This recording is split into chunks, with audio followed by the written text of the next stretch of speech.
Hello gamers, sorry about that. Hello gamers, I'm back! Breaks over, back to work, back to the pipe skeepers.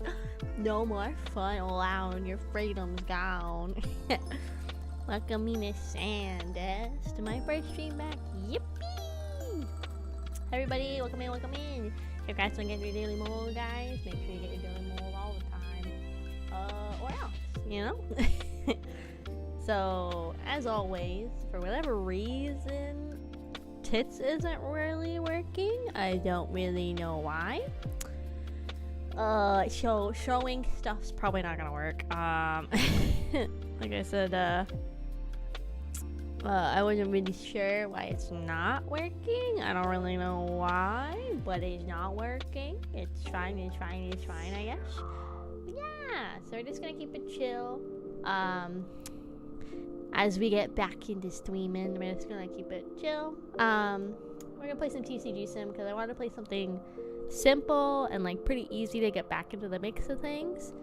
Kind of like did with my summer outfit, probably for at least the first probably month of having this. I'm probably gonna like exclusively be using the PJ look. After a month, we'll start doing like a rotation of the 3. I'm still gonna try to match my outfit with like the vibe and the feeling of the stream. So like if we're playing like a super cozy game, I'll probably wear this. If it's like one that has to deal with like the water and stuff, but like bright and sunny, I'll probably wear my summer one. And then for everything else, I'll wear my default. So we'll like definitely mix and match. I think it's fun having more outfits, so I can kind of have like some outfit customization. Right now I have a Go-Gurt. Oh my gosh. I'm gonna show you YouTube's working. And sometimes the YouTube stream's kind of sneakies. It's working. Yippee! Yippee, cameras are working. Let me go grab that box pop out just to be safe. And then today for stream, we're gonna probably listen to the Nikkei soundtrack. I fucked up again. So I was gonna set the graphics for Nikkei to low. Turns out if you do that, it makes you like re-download the game files. I don't really know why changing the graphics makes it so you have to like re-download the game, but it happened when we tried to like do the Japanese version too. It like made me, or tried to make me like re-download it. The thing that sucks is obviously I'm not gonna re-download, like it's only like 38,000 millibytes. I'm not gonna retry and download that on stream. So right now, you know what? Let me sign up for a free thing of YouTube Premium. I'm gonna try 1 month. Oh, there's a student one. I don't think I can apply for that. I'm not a student. I'm gonna start the 1 month free trial of YouTube Music Premium. We're gonna listen to the Nikkei soundtrack while we're playing. Because I don't want to, honestly, I don't really want to, I don't want to like pay for some of these, but like the ads on YouTube have gotten like so annoying. It's so bad. But I want to play like the soundtrack, because the soundtrack I can like list as Nikkei music, and it's like allowed. So we're gonna have the Nikkei music in the background. Hi, LJ, welcome in. Yeah, get your alerts, get your mode, all that kind of good stuff. Let me go ahead and switch over to the game we're gonna play. But yeah, we're gonna do it with the Nikkei soundtrack, so there's something fun in the background. Just because I haven't had any issues with like copyright claims of like the game soundtrack. So we're gonna see how that goes tonight. Watch me get in 12 points. But yeah, I want something like different in the background. So these are all the official Nikkei music from the official Level 9 playlist. So it's nice that we can do this now, because when I get the Nikkei launcher fixed, we can just have this in the background too to have some like variety and stuff. So I had to finish my schnuckles. Hi, thanks for the Kraufish family. Midnight Pickler 444. Welcome in. Welcome. And then tomorrow I have a super exciting announcement I'm gonna share on Twitter for you guys. You guys are gonna see it. It's gonna be Quay gamers. You're gonna be like, oh my god. You're gonna be like, oh my god. And I'll be like, yeah. You know. So yeah. Good job getting your mom boomer. Welcome. But yeah, if the Nikkei soundtrack gets too loud, let me know. I'll turn it down. But we kind of need something in the background of this game. Hi, Jeannie. Welcome in. So we need like something in the background because it gets kind of dull not having a lot. I mean, there's like in-game music, but the in-game music's not super varied right now, so it's kind of plain. Okay, we're back at Card Captor Chaparral Gamers. Why are we open? Did we leave when it was open? I guess we left when it was open yesterday. Last time we streamed. Oh fuck, there's like heavy metal shit going on, gamer. Let's go. Yeah, get that stinky, get that fucking stinker, dude. Yes. selling the cards is so easy, dude. I love selling these cards. They're so easy to just like put out there. So yeah, we're getting a lot of different music from the Nikkei soundtrack we're playing. Watch this. I can just like also pick it up, which is kind of funny. How do I pick up again? Cute. I can just like go like this and just like put it right next to the stinkies. And then put it back where it was. But yeah, we're back. I'm trying to figure out if it's the music that's like peaking on the other side.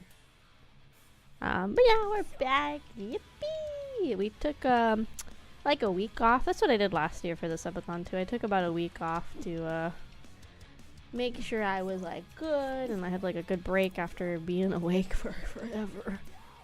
So I decided to take a weekie off. God, that's $500 for the license for that? Jeez.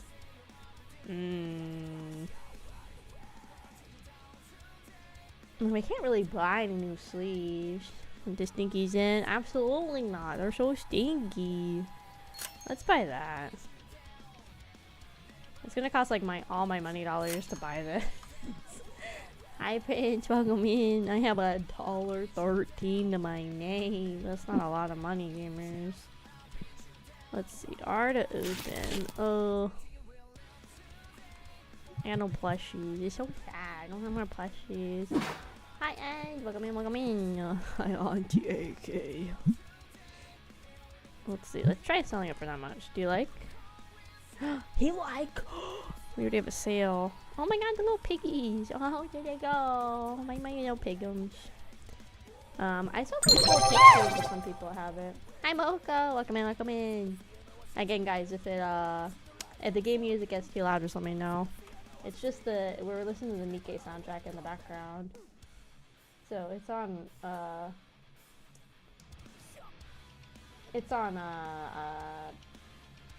shuffle. I have like the game I have like the shuffle playlist going. So we just whatever is playing, we'll see what it is. So it's gonna be very different music today. But yeah, we have the game launcher and stuff, so it's just like playing music from it. It has something different because I feel like I play the same like 2 to 3 royalty free playlist, and since I haven't gotten any copyright claims because this is like video game soundtrack, I think it's gonna be okay. I guess we'll see after stream. I know I'm welcome in. But see, yeah, this is a part of like these sim games where I start to get a little bored, I guess. Cause for me it's like the idea is to get like way and way more like optimized, right? Which I totally get, but then I start to get bored because I'm like, this is like there's literally nothing for me to do right now. I'm just like standing around waiting, and unless there's a way to like speed up the freaking like game, like I'm kind of just standing around waiting. Which is just my least favorite part of a lot of these sim games. Yeah.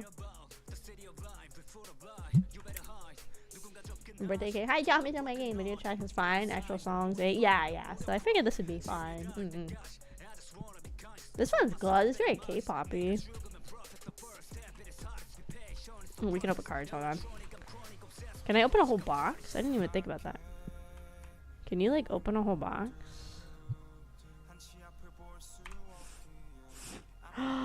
No. That's bad. Double stinker invasion. Hi, how are you? I'm doing good. Yo, welcome in. I want to open. Okay. Ooh, oh. $29 cards. Nice. Yeah. You want to hear Nikkei? Yeah, we had the Nikkei BGM playing to give us something different to listen to. My life would be so cool and brighter if I had to use my auntie for having Nikkei BGs. I'm not an aunt, guys. Did you see the streams this weekend? I didn't see them, but I saw a lot of the stuff. I'm super excited for the Stellar Blade collab. Ooh, I was like, $4 We're gonna play that on Friday. Ooh. Nice. So we're gonna play the collab on Friday, and then I saw they're bringing out the Nier collab, which is super exciting because I wasn't playing back when the Nier collab was in the game. Turn on the BGM just a smidge. It might be a little loud. So I'm really excited that they're bringing back the near stuff. Because I didn't get to play. Yeah. Dodgers lose to Padres. Oh no, that means Blanc won, huh? Hey, sorry, Anthony. That means Blanc won, unfortunately, huh? Not unfortunately, but that means she won. Put this away. Pick this up. Get the frick out of here, you stinkerton. Get him. Get him. Get him. There you go. And I get fucked up playing the new Silent Hill game. Ooh, yeah, I know. I saw that. I'm excited. I've never played a Silent Hill either. I miss my oppression. I mean, my boss. Hell yeah. Hi, Boomay. Welcome. I know. No more fun. No more freedom. You guys are stuck now for forever. I got a refund from Google. Oh, they probably had to like do a $1 charge or whatever for me to for me to like try the YouTube music no cost. Okay, I guess we just open it. Oh god, the stinkertons. Oh, they're approaching. Oh fuck. Oh god, hold on. Let's get them. Let's get them. Get on Stinky. Don't get Stinky in my shop. Don't do it. Yeah, get him. Get him. Get him. Get him. Get that Stinky out of here. It sucks for the Dodgers fighting their star for false seconds. Well, I don't know anything about baseball drama, I'm gonna be honest. I'm just here for the Nikkei, all of the freaking anime collabs, like the One Piece one and all that kind of stuff. That's what I'm here for. I don't have money. Oh yeah, I like your song. Oh, fuck. Oh, there you are, Josh. Fucking get to work, dude. I gotta pay his check, huh? What else can I do? So what else is on my goal list? The creators of Igarashi. Yeah, I saw that. It's crazy. How much stang do you literally have to get this 14 times? A lot. I can grade cards. How do I do card grading? Hold on. This one? No. How do you do card grading? There's also all of this tabletop stuff I can get into too. Like I can buy like play mats and stuff too. How do you grade cards in this game? What? Huh. Cause there's like the market price of this stuff, but I don't know how you do it for cards. Hold on, let me open my binder. View card?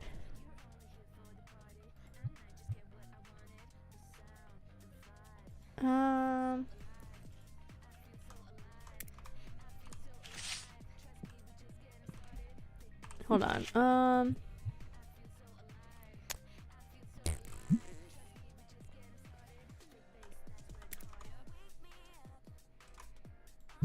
Yeah, I don't know how to grade cards yet. It's a good chunk of the games that always showed up, but I could think of the Ninja Gaiden for Resident something. I've never played Silent Hill at all. I've never played Silent Hill. I've really never like played Resident Evil. The only Resident Evil I played was like 4, I think, when I was younger with Brother Kraus, and that was kind of it, honestly. I haven't really played anything else. I like this. This looks nice. It looks fancy. Ooh, workbench. Okay, let's save up for the workbench. Let's try and get the workbench. But I do need more stock. I feel like I'm running out of like desirable. I got a lot of sleeves. I think I went a little crazy buying sleeves, possibly. So maybe we don't buy no more sleeves. Let's try to keep our sleeve buying to a minimum. Yeah, because I'm definitely low on stock other than my sleeves and my dies. So I have the new Marvel game and the Incredible. Oh, okay. Hi, Paint. Welcome in. I'll move them up here so we can get seen. Yeah, see, I have like way too many sleeves. They aren't really selling either. I mean, it's hard to tell now because I'm not at the cash register. That's the other thing I don't like. I get the whole point is to make these super optimized and stuff. But it What is 22 bucks? Oh, the dice. But it makes it hard for me to see like what's actually selling. Because I can't see. I like scary games movies, but I end up being a big baby. Hi, Emmanuel. Welcome in. Ridiculous. Whoa. What did he say was ridiculous? This guy? He's $40. It's not that bad. He's cheaper than market price. What the fuck?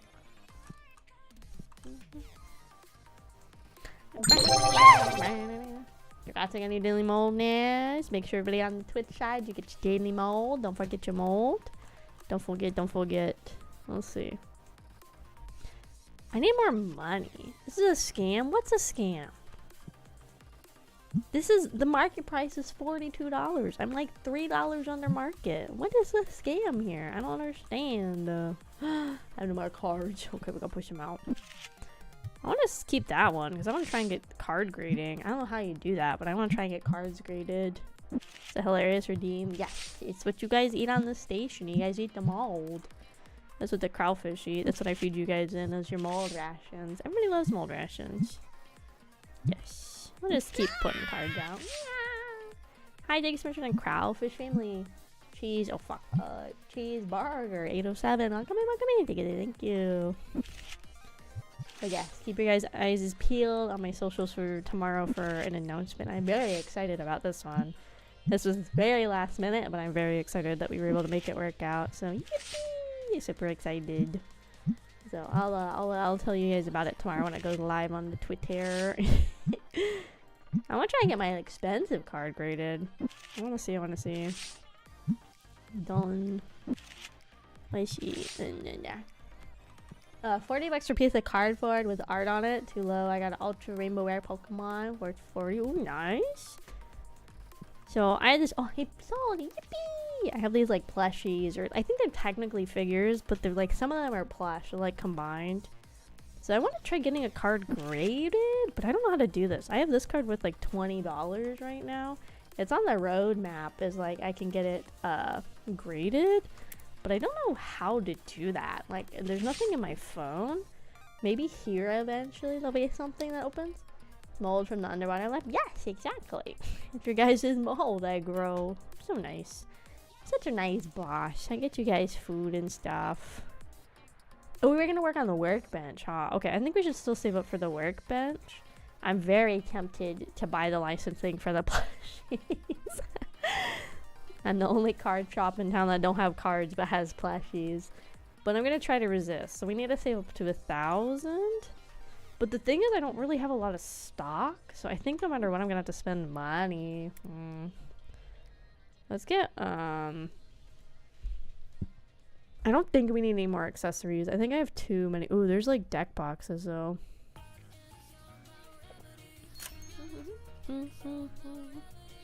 Let's get one order of card boxes. And let's...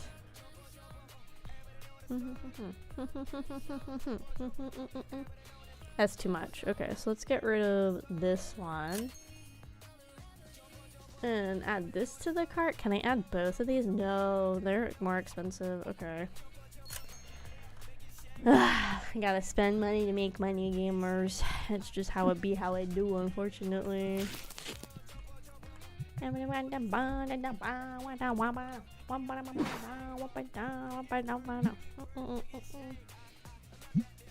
it up a little bit. But yeah, it's always weird taking a break from streaming and like coming back, honestly. It's like nice to come back. It's always just like kind of an odd feeling to like to leave and come back after being gone for like even just like a week, which maybe doesn't sound like a lot to some people. I think it's mentioned Kraufish family, Emmanuel V corporate entity. Welcome in, thank you.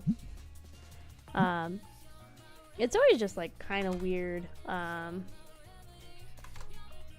coming back to like streaming after taking a break. It's like I gotta get back into the groove of it and everything. I saw a dude trying to beat this game with only card blocks. Oh, not me. That seems a little too difficult for me, but easier. There you go. So is anybody buying the card? Yeah, maybe it would be nice if there was like this game's still in early access, but it'd be nice if in the future there was like a mechanic so you could see Can I open these?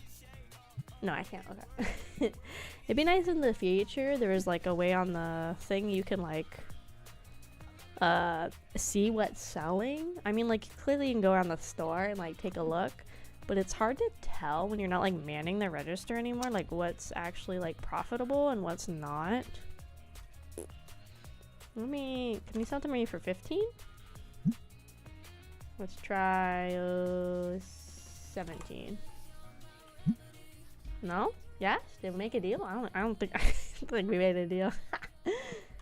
I don't think we made a deal, gamers. But yeah, it's one of those things you gotta get like back into the groove of it, which is always like kind of fun and I don't want to say challenging, but it's like interesting to have to get back into like what you're used to doing like 4 times a week, and then you suddenly take a break. You know? Hi, coffee. So it's one of those kind of things. So part of me thought about waiting until Friday to come back, but it's also like now that this has become such a big part of my life, like 4 days a week I'm streaming, and then to like take anything longer than a week feels like weird. And then also with just like the nature of like content creation, it's like kind of hard to like take time away sort of thing. Popper.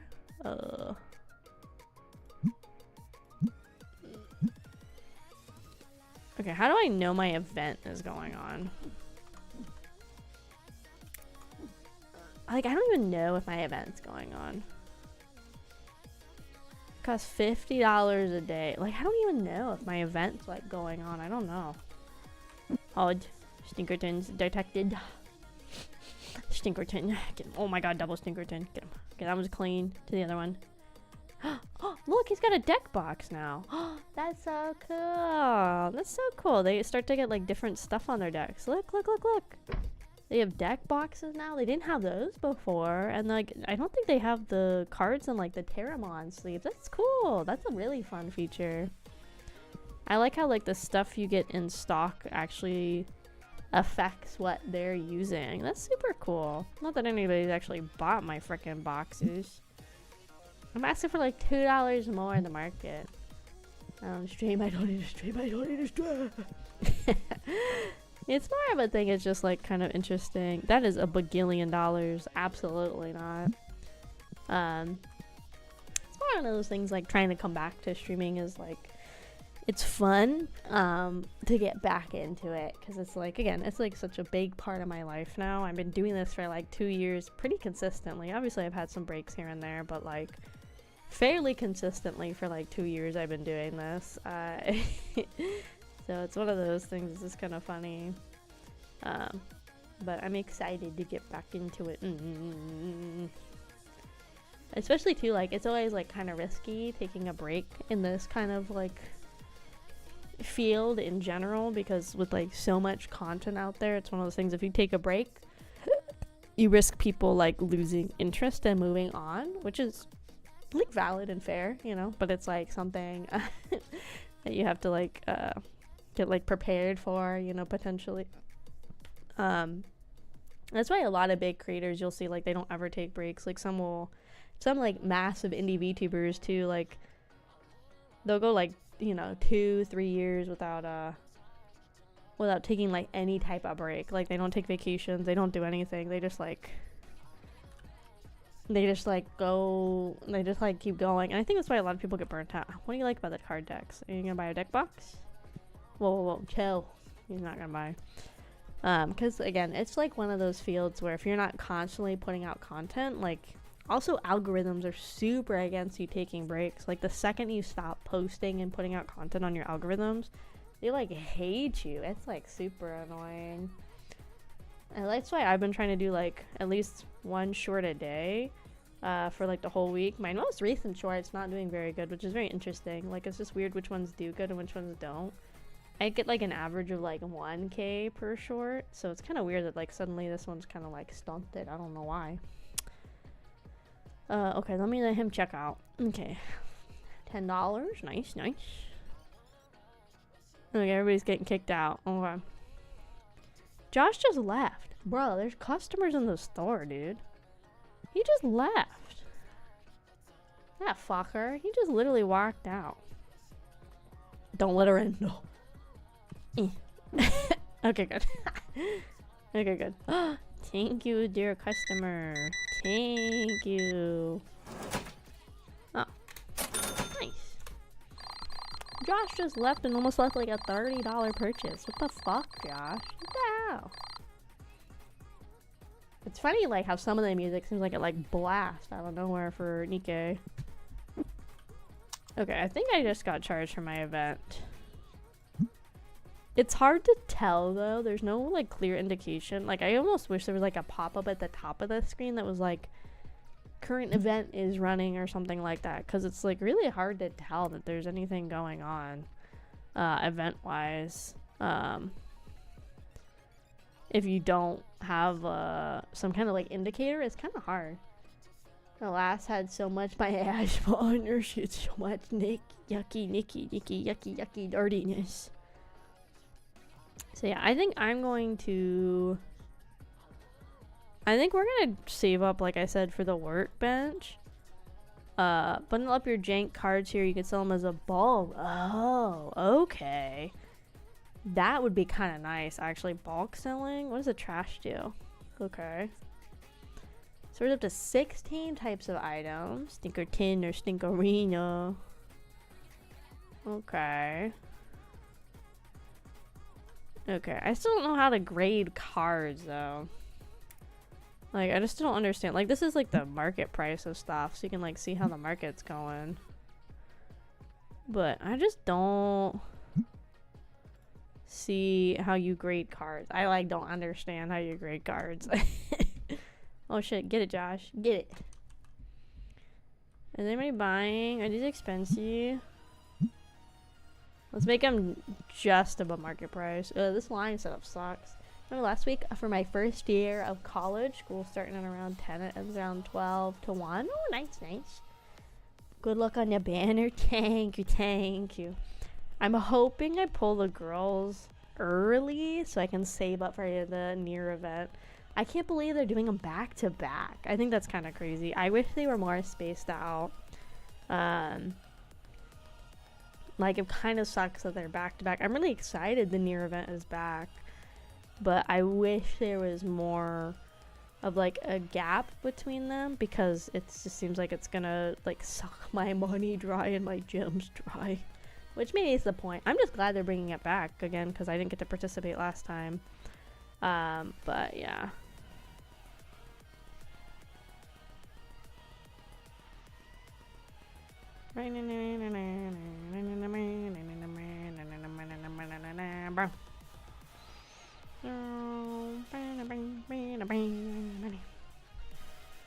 Need a grind time? Yeah, I've been grinding off stream on the Nikkei a lot. Oh, we sold the deck box. They're at 7 now. Nice. I've been like doing my best to grind, honestly. I've been doing my dailies. I've been working on the lost sector. I've been, what else have I been doing? I've been like making more progress in the campaign, which just gives me more gems from that. So I'm doing a lot of things to get as many gems as I can. I have about 20 special banner tickets right now. I don't know what they're technically called. But I have about 20 of those saved up, so that should help. The thing that always sucks with these is that like you feel inclined to really get a lot for the girls, because if they don't come back, then like you're stuck at like a tier, like a core 2 or a core 3 when you want to be like a core 11 or whatever. So I was thinking about that. I was like, shit, that's kind of like what sucks, is if you don't get it up, like you don't have another chance if they don't come back to have those units be like as strong as they possibly can be, you know. It seems like Shift Up is slowly but surely listening to global North American and Seas players. My thought with a Chainsaw Man is I think they could bring it back because the movie is coming out this year. The Risei movie arc is coming out.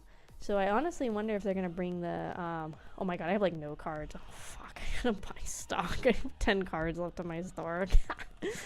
I feel like they're gonna bring it back, or they have a good chance to bring it back, simply because there is like the movie and everything's coming out, so I feel like there's a chance they could bring it back. I had to spend all of my money because I have no stock.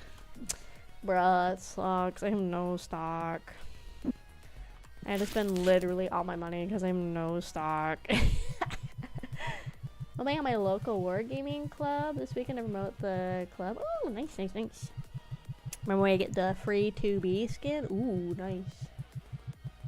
Yeah, I feel like Stellar Blade definitely could, like, come back. But obviously, like, Nier's is... I feel like could potentially be the last time Nier comes back.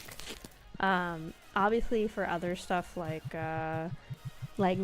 Chainsaw Man, if it comes back sort of thing, which would be cool. Because, again, they could add, like, Grisei as, like, a new unit and stuff. And a couple other girls they could add as, like, new units and whatever. Let's get them out of my box. That's definitely, like, possible. I have so many sleeves. Nobody's buying my sleeves. Woo, cancel. I have too many fucking sleeves, gamers. Too many fucking sleeves. Let's see. He loves money? True, true. But I just don't feel like it's gonna come back very quickly. I feel like it's definitely going to be one of those ones that takes longer to come back.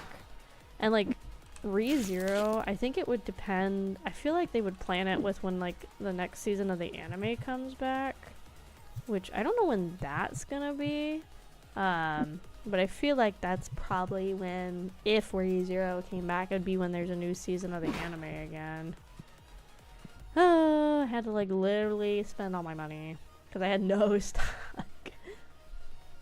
I mean, running a store based on gambling isn't good. I mean, yeah, it could be a good idea. I think it's just like my money gets sunk real fast. I think, honestly, I don't think Josh is worth it. Can I fire him? Oh my god, can I not get rid of him? I don't think I should have bought Josh. He's costing me $50 a week or whatever. And, like, I could do his job infinitely faster. I shouldn't have spent money on Josh. Dang it. There's no way to, like, fire him. There's a stinker. Target acquired. Sprays ass. And finally notice how it's all year events are getting rerun? Yeah, so... Maybe again, maybe they will bring back Chainsaw Man and ReZero. I'd like that since again I miss those collabs, so that'd be cool. Like have those units, even if I only get like one of each unit, even if they're not like technically as strong as they could be. I think that would still be cool to have like all of the like collab event units, even just like one copy of them. Because I have everything I think from Dave the Diver. I have everything from both EVA events. And, was there another collab? I don't think there was another collab yet while I've been playing. 1 year costume gotcha? I thought somebody had said somewhere we're gonna get some, like, extra fun free stuff. Like, there's gonna be a free skin for everybody in the game. And stuff. Which would be really cool to get some free with my spending. And then, of course, Nikki's also got the new update coming out. Now, because they pushed back the 1.6 release, now the Nikki and Nikke like updates are like literally like side by side. So I'll have to play Nikki next week before Offkai. But yeah, it's September 1st is the Nier collab. Really? No. Oh, they're posting old pictures. Okay, I see. But yeah, July 3rd is the Nier collab, so we have to come back for that too. It's literally right, like back to back. I don't have $2,000. Get out of here. What? I need to sleep. Oh my god. Hi, Mush. Welcome in. Big ol' lark. Thank you. Yeah, it's crazy.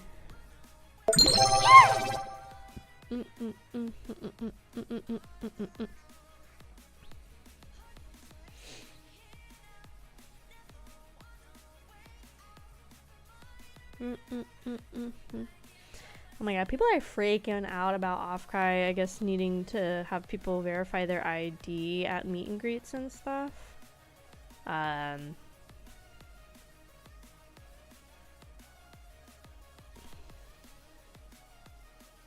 it's just like, I don't know. I understand the criticisms people are having for it. They're like, they feel like it's an invasion of privacy and things like that, which I can definitely understand. I thought they were just doing it to confirm you're the person who like has the ticket and is supposed to be at the meet and greet. That's what I thought they were doing. Some people were saying it's like for other reasons potentially. I thought it was for that. I thought it was just to make sure it was like the right person is like using their meet and greet ticket or whatever. That's what I thought, to be honest. But have a good night, Moko. Sorry, I didn't say good night, but have a good night. But yeah, some people are like, I guess like understandably upset that they're saying it like super late that they like have to confirm your ID, but I don't know. I guess you could also argue like they did sort of a similar kind of invasion of privacy, kind of, when like cons were like requiring you to show your like COVID vaccine card. So like it's not the same, but I feel like it's like kind of similar in that vein, sort of, kind of. Ooh, yippee! Oh my god, $90 card. So I want to keep some of these cards to get them graded because I want to see how the grading works. Oh my god! Whoa, we're getting a lot of high value cards. Dang, dude. Nice. Gamble all your cards away. Getting good cards. Yes. We're still getting new cards of the base set too. Nice. And now once we get the workshop and once we can like combine the bulk, that'll help like offset the money stuff too. We'll get rid of some of that bulk. Avoid a situation. I mean, kind of. The thing is, it's not like... The thing is, like, you're registered ahead of time with Offkai, so, like, for them to catch anybody that's causing problems, they would catch them early. $70 full art card of the bird. Oh, fuck. They would catch them, like, sooner than if they, like, were just at the con chilling, you know? Okay, people are saying my frickin' sleeves are too expensive. Oh my god, market price will like dip like crazy. Okay, maybe that's why those aren't selling, but these are selling. Okay, I brought those down a little bit. I haven't really been paying attention to market price. I've just been kind of selling at my price. Maybe that's why nobody's buying my Terramon sleeves, because like the market price like sunk, dude. I do also think it definitely is, some of it is to like try and prevent people from getting it, but technically when you register for Offkai, you're supposed to put your legal like name and information associated with your ticket, even if you put like a pseudonym on your like badge. Technically the ticket that's registered with you is with your like legal information. They even ask for your address, but it's more so like if you want to go to the con but something happens and you can't, they have like con like a merch goodie bag, I guess, that they can like send to you. So it's definitely like for protection of like the talents and stuff, which Offkai is interesting too because there's virtual meet and greets and there's also in-person meet and greets as well. But for the in-person ones, usually like most cons that I've been to that I've even had like voice actors and those kind of guests, they usually have some kind of like security or like volunteers that are staffed with them to make sure nobody like tries anything funny and stuff, you know. Like there are people like that are big in the communities that also do have like their own personal like security staff and whatnot. Like that's definitely a thing. But yeah, it's like interesting, I guess. It's like sad too because like obviously like crazy people have like always existed, you know. But I think it's like people have unfortunately had to get more and more like worried and wary of people than they've been in the past because people are kind of crazy, if that makes sense, and they're less like they don't understand limits anymore. Like what was it? I was watching like a Sea-Dog VA video the other day. And he was, oh lord, hello sir. Hello, gamer. Look at all the sleeves he bought. Nice. Thank you. 144 bucks. Oh, we're so close to the workbench. But he was talking about how like early days on YouTube when you had like 300 subscribers. And maybe this is like a man thing. Maybe this is me as like a whammon and the world is a scary place for whammon. maybe that's for me. But I was like, he was talking about how he like went and met like a subscriber in his first like days, like first few hundred subscribers. He went and like met one. I was like, oh, absolutely not. Like, that's how you get fucking murdered. Like, he's like, yeah, looking back on it, I probably shouldn't have done that. And it's like, but in the past, it was like pretty like normal, I would say, for like content creators to do like fan meet and greets or go meet with fans and stuff, like, without like really many like worries and stuff. Where like now it's, unfortunately, people have gotten like a lot scarier, you know, like a lot more weird, I guess. So you have to be like really careful with people now. Okay, I have 5 days. We're gonna buy that workbench. We're gonna buy that workbench in a second because I want to make these like bulk things. Like, I don't think we need this.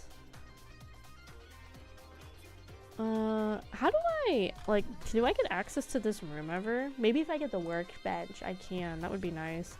Because it's gonna be tight to have the workbench in here too. You wanna give me $2? Okay, you want to sell it to me for like, it's like $2, $2.50. How about that? Oh my god, dude. That's a $2.80. Done. Okay. I gotta go. Okay, bye, Paint. Have a good night. Have a good night. Yeah, I don't know. It's just, I understand people are worried. I do wish, and I do agree that Offkai should have probably put that information out there sooner. Every con does stuff like really last minute. It always happens, you know, like every con I've gone to that's like a normal one has always had issues. Oh my god, that's so fucking disgusting. I'm sorry, I'm on Twitter right now on the side. And I don't understand. Okay, again, if you have something like mentally that's like keeping you from like dealing with like your daily hygiene and all that stuff, that's fine. But like, oh my god, the fact that people leave drinks in their rooms so long they get fucking a layer of film of mold is gross. Ew. Ew, ew, ew, ew, ew, ew. Yeah, I just, ew, ew, ew. In my Twitter feed, it was a VTuber too. God dang it, dude. Anyway, sorry, what was I just fucking thinking, dude? I'm just thinking about something. I can't even think, dude. Sorry, my brain is fried. But yeah, I do think Offkai should have probably put it out sooner about the whole, like, we're gonna check IDs and stuff. I do agree that that should have been something that was, like, explained sooner. But I don't blame them for doing it. I kind of almost wish instead they did it like the day of the meet and greet. Maybe you had to go, like there was like a line to like go and get like a wristband or something. That had like your time or date or something. So you went to like a specific area with specific people to like vet your ID and stuff. It seems like it's like you're just gonna like walk up and they're gonna like look at your ID and stuff. Which is like, I guess fine. It's just very interesting. The only time I've had to show my ID to con, I think, was when I had to, when I go to like 18 plus panels and stuff.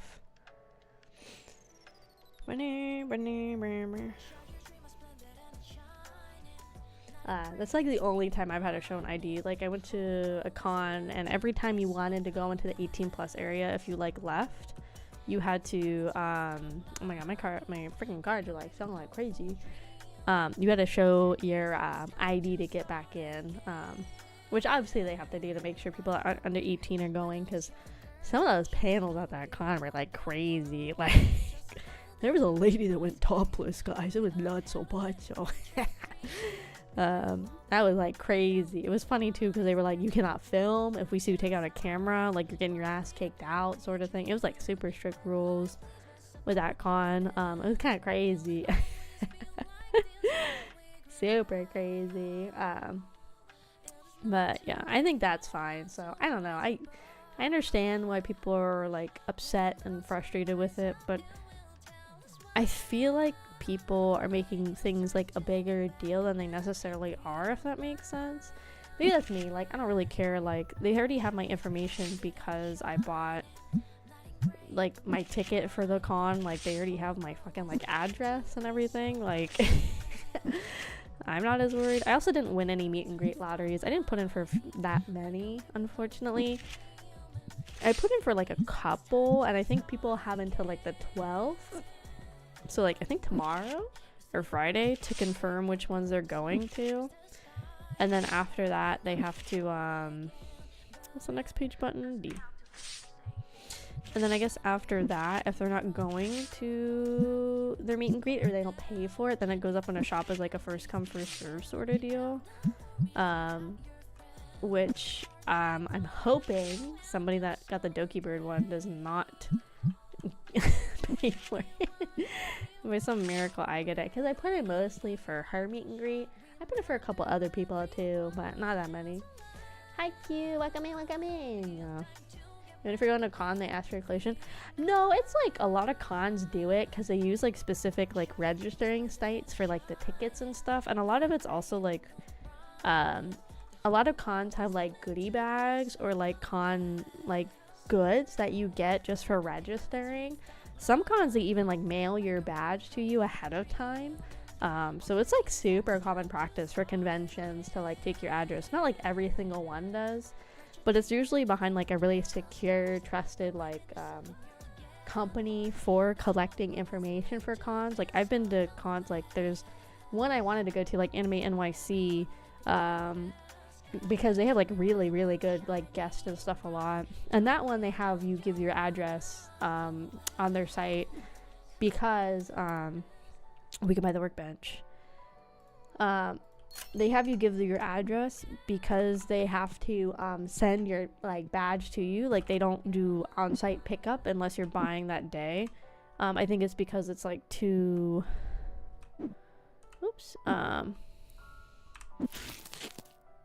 I think they don't like let it happen because it's like it's too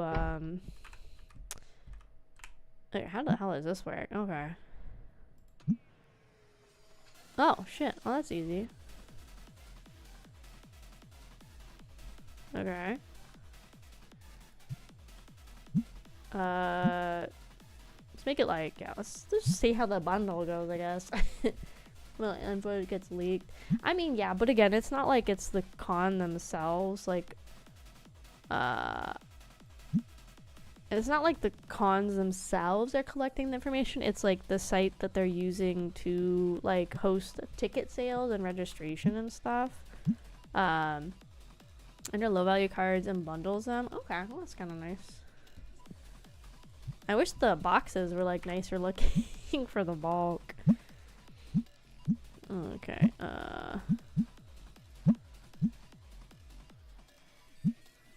Oh wait, Choto, hold on. Okay, it didn't take my nice cards. I was so worried it took my nice cards. But yeah, it's like a very common practice at cons for them to do some kind of system to get your information for like various reasons. It's like definitely not anything to be concerned about. I've heard of very few cons, if any, having issues, and that's more from like the site that they use maybe like had issues or something. But for the most part, it's like really secure to use con like purchasing websites. Even if you go like the day of the con, they usually like have something. Some cons even have you like put like an emergency contact if something happens like while you're at the convention. Like that's also, I would say, like pretty common. Ooh, one of our bulks sold. Nice. I want to get in here. My freaking shop's too small. How do I expand this? Here? No. How did I expand? Oh, Reno big. Shop lot A. Oh, $5,000. Let's save up to expand.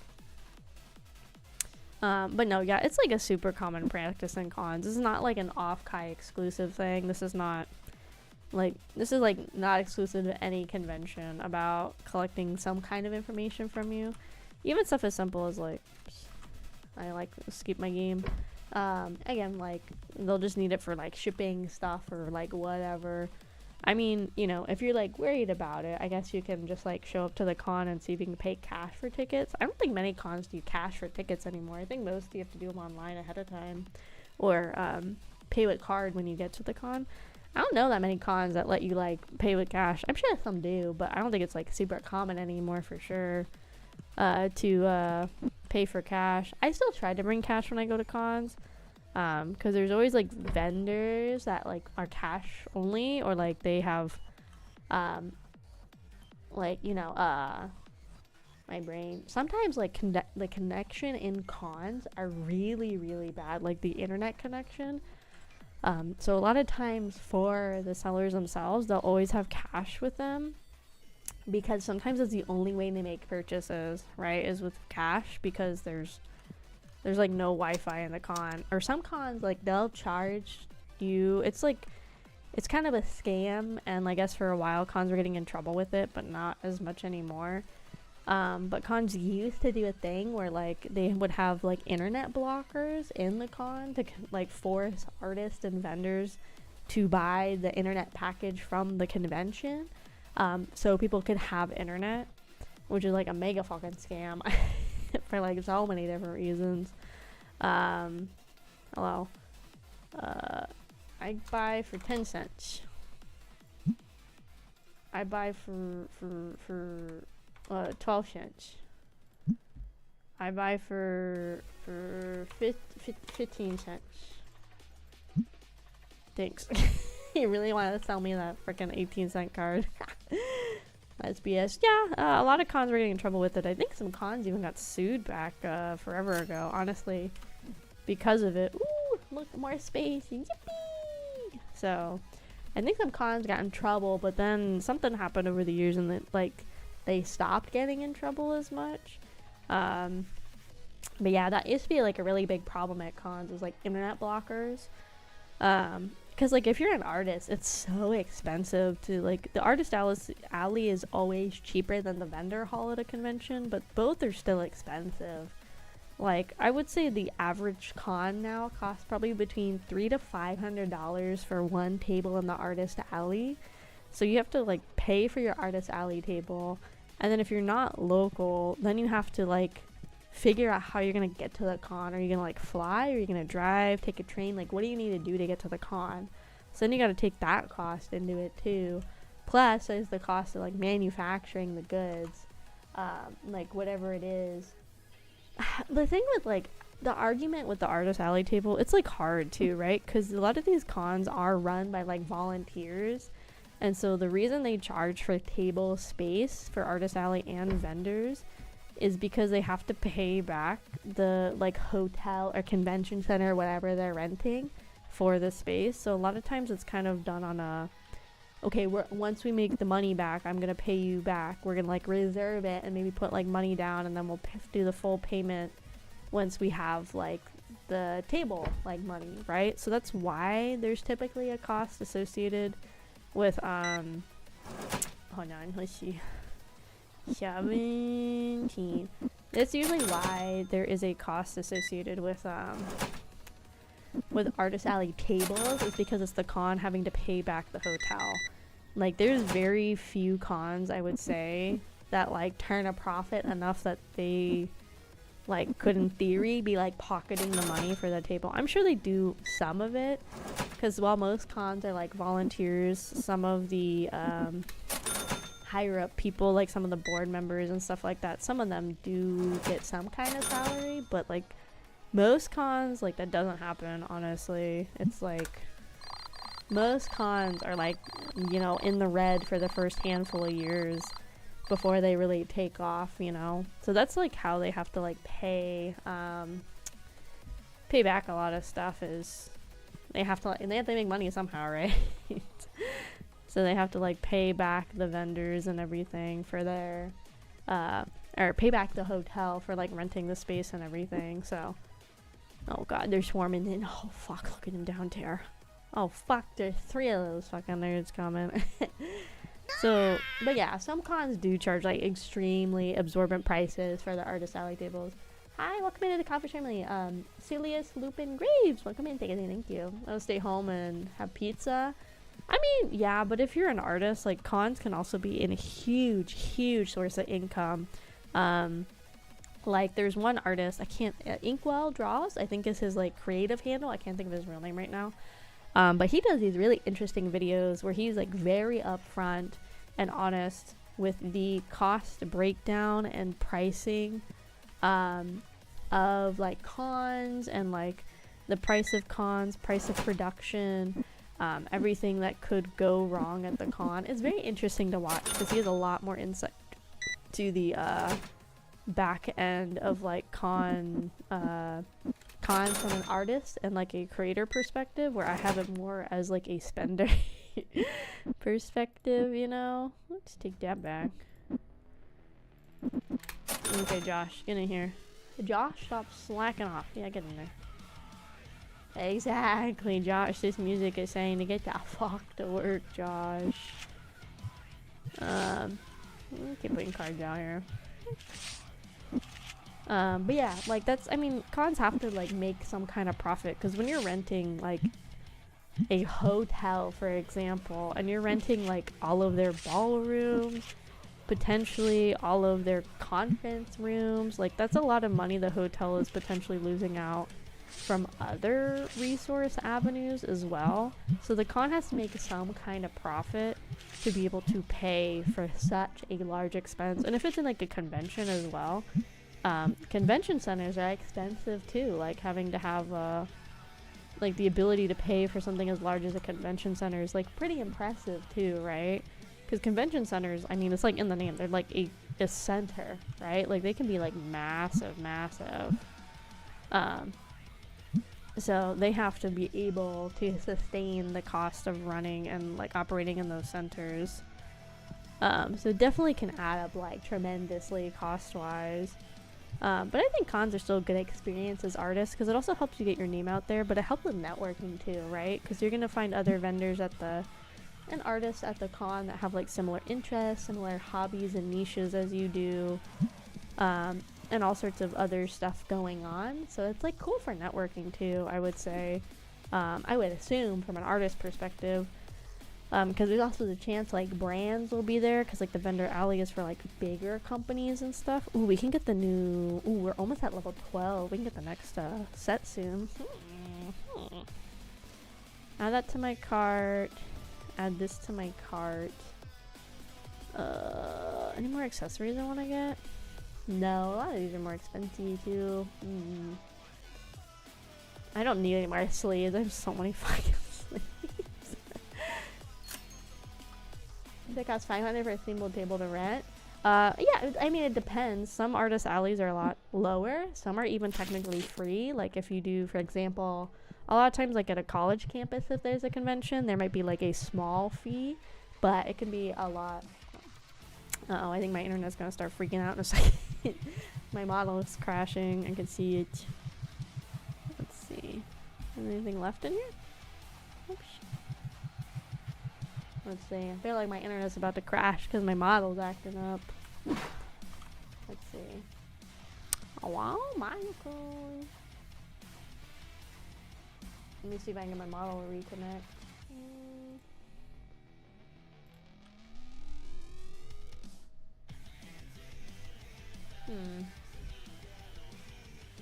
Yeah, I'm trying to figure it out. Probably, yeah, it's probably like a precursor that my internet's about to crash.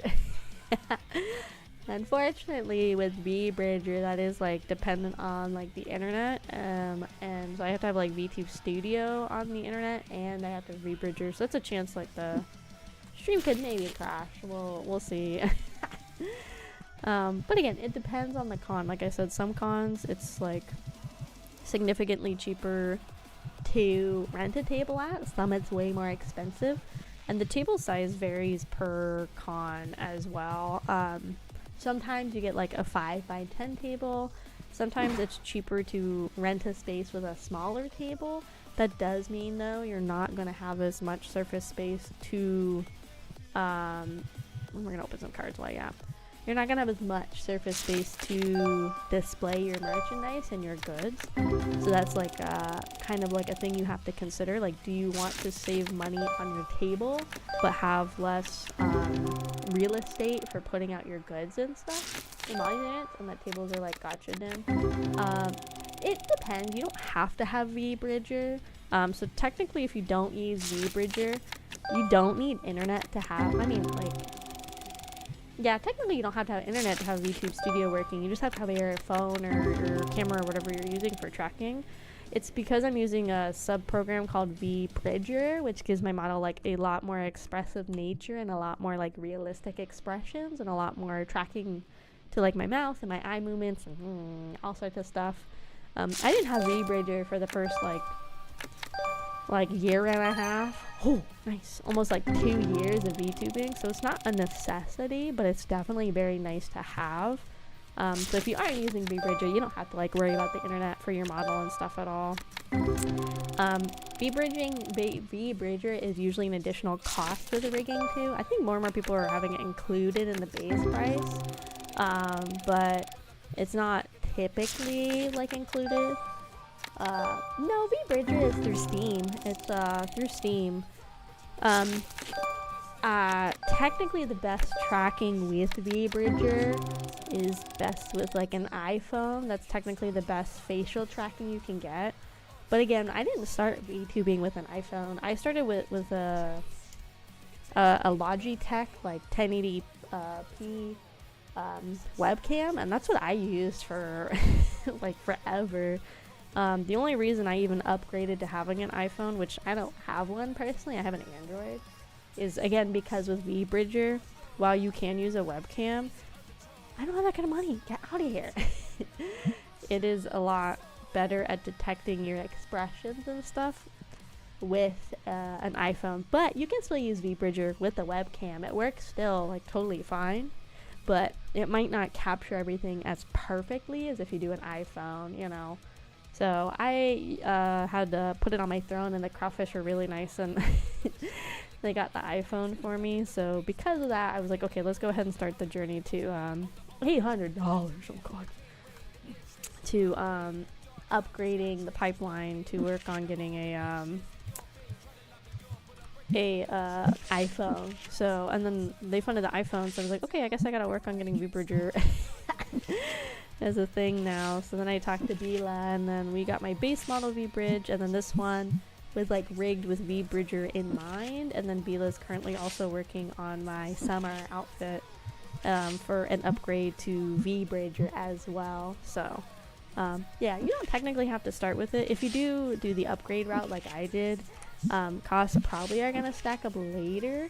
So it's kind of the thing of, do you want to spend the extra money for the VBridger tracking early, or do you want to like save the money and like do it later? Again, I don't think it's necessary to have VBridger to start. It does look very nice, but again, it usually is an additional fee. iPhones kind of sus with their overpriced replacements. Yeah, I've never really used like Apple products. I used to have like an iTouch when I was younger, but like I don't really why can't I have clear? Oh shit, we auto clear sleeves. You right, homie? Sorry, gamer.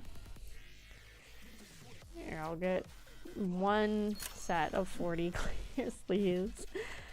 So I like, that's why you guys are really nice and help fund me getting an iPhone, because I didn't have one.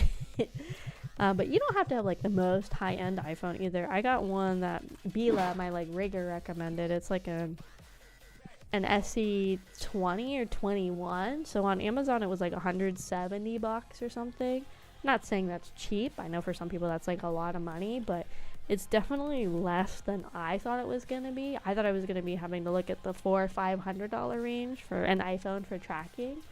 But I just got like a refurbished one on Amazon, and I put that on like Throne as a listing, and you guys funded it, and that was like I said, it was like a fraction of the price I thought, and literally all I use it for is for tracking. Like,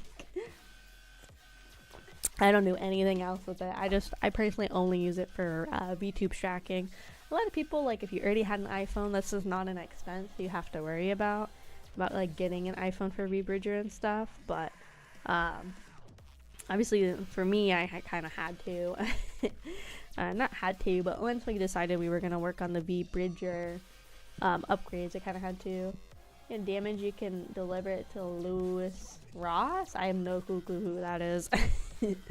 But since all it does is like for me for streaming, all I do is I just like leave it at my desk when I'm not using it. Like, it's just literally all it does is sit on my desk otherwise.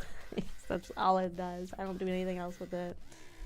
I mean, some people, like I said, especially your own personal phone, you probably take it out and about and stuff, so the chances of it getting damaged are like a lot higher. But again, for me, all I do is like, literally all I do is I just leave it on my desk. Let's see. Okay. Oh, yeah, everybody likes my shop. A little stanky. Sorry, Emma. Sorry, it's stanky in here. In New York, YouTube with like 1 million subs fix the Apple products. I feel like I could even just like go find a local repairman. But again, I don't really like plan to have anything like happen to it. It just sits at my desk all the time. Oh, he's not gonna sell to me for zero cents. Let's do 35. Let's do 40. Well, that's 74. Hold on, I'm not gonna give him more money.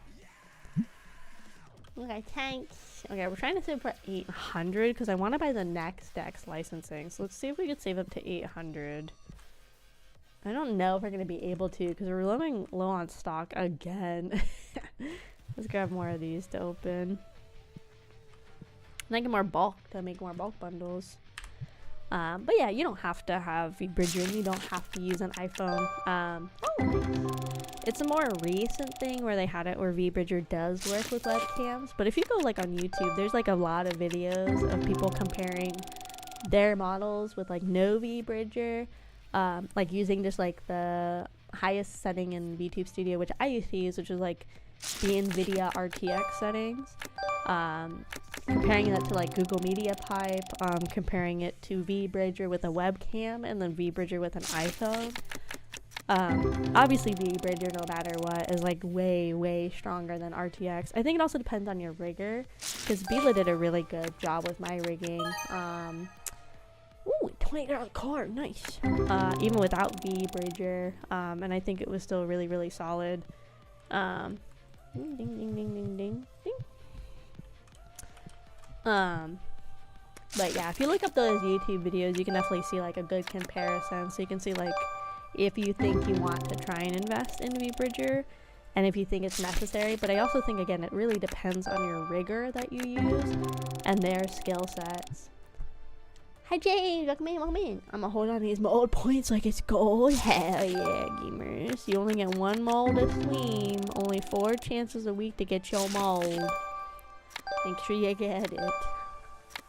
Yeah, I think your rigger's quality of work is much more important than like VBridger or anything like that, honestly. Is your avatar artist or rigger open? Right now I think they're both closed. They're part of the Fudo studio on Twitter. I think everybody in the studio right now is closed for new clients. But you can always like follow the Twitter and see like when they open. They usually do a post when they open up again, but yeah, I think they're both closed right now, honestly. I know Bila is closed a lot more. Bila's nice too because Bila works out of studio as well, but for me, for example, I get like sort of like a discount deal staying in-house. I don't have enough. Okay. Sometimes you'll find artists like that too, where they have like a specific rigger that they like to work with and everything, or vice versa. Like that's how I found Bila, is because I found Cyan first. Oh, $15. And then I found Cyan recommended Bila because they already work together. So sometimes you'll find artists and riggers that are like that too, where they kind of like not come as like a pair, but they like to work together. They prefer to work together. So you know they like. So you'll know like Cyan knows how to illustrate in a way that Bila can take and rig well. So that was really nice because I was like, God, it took forever to find an artist already. Thinking like worrying about having to find a rigger neck was like getting stressful.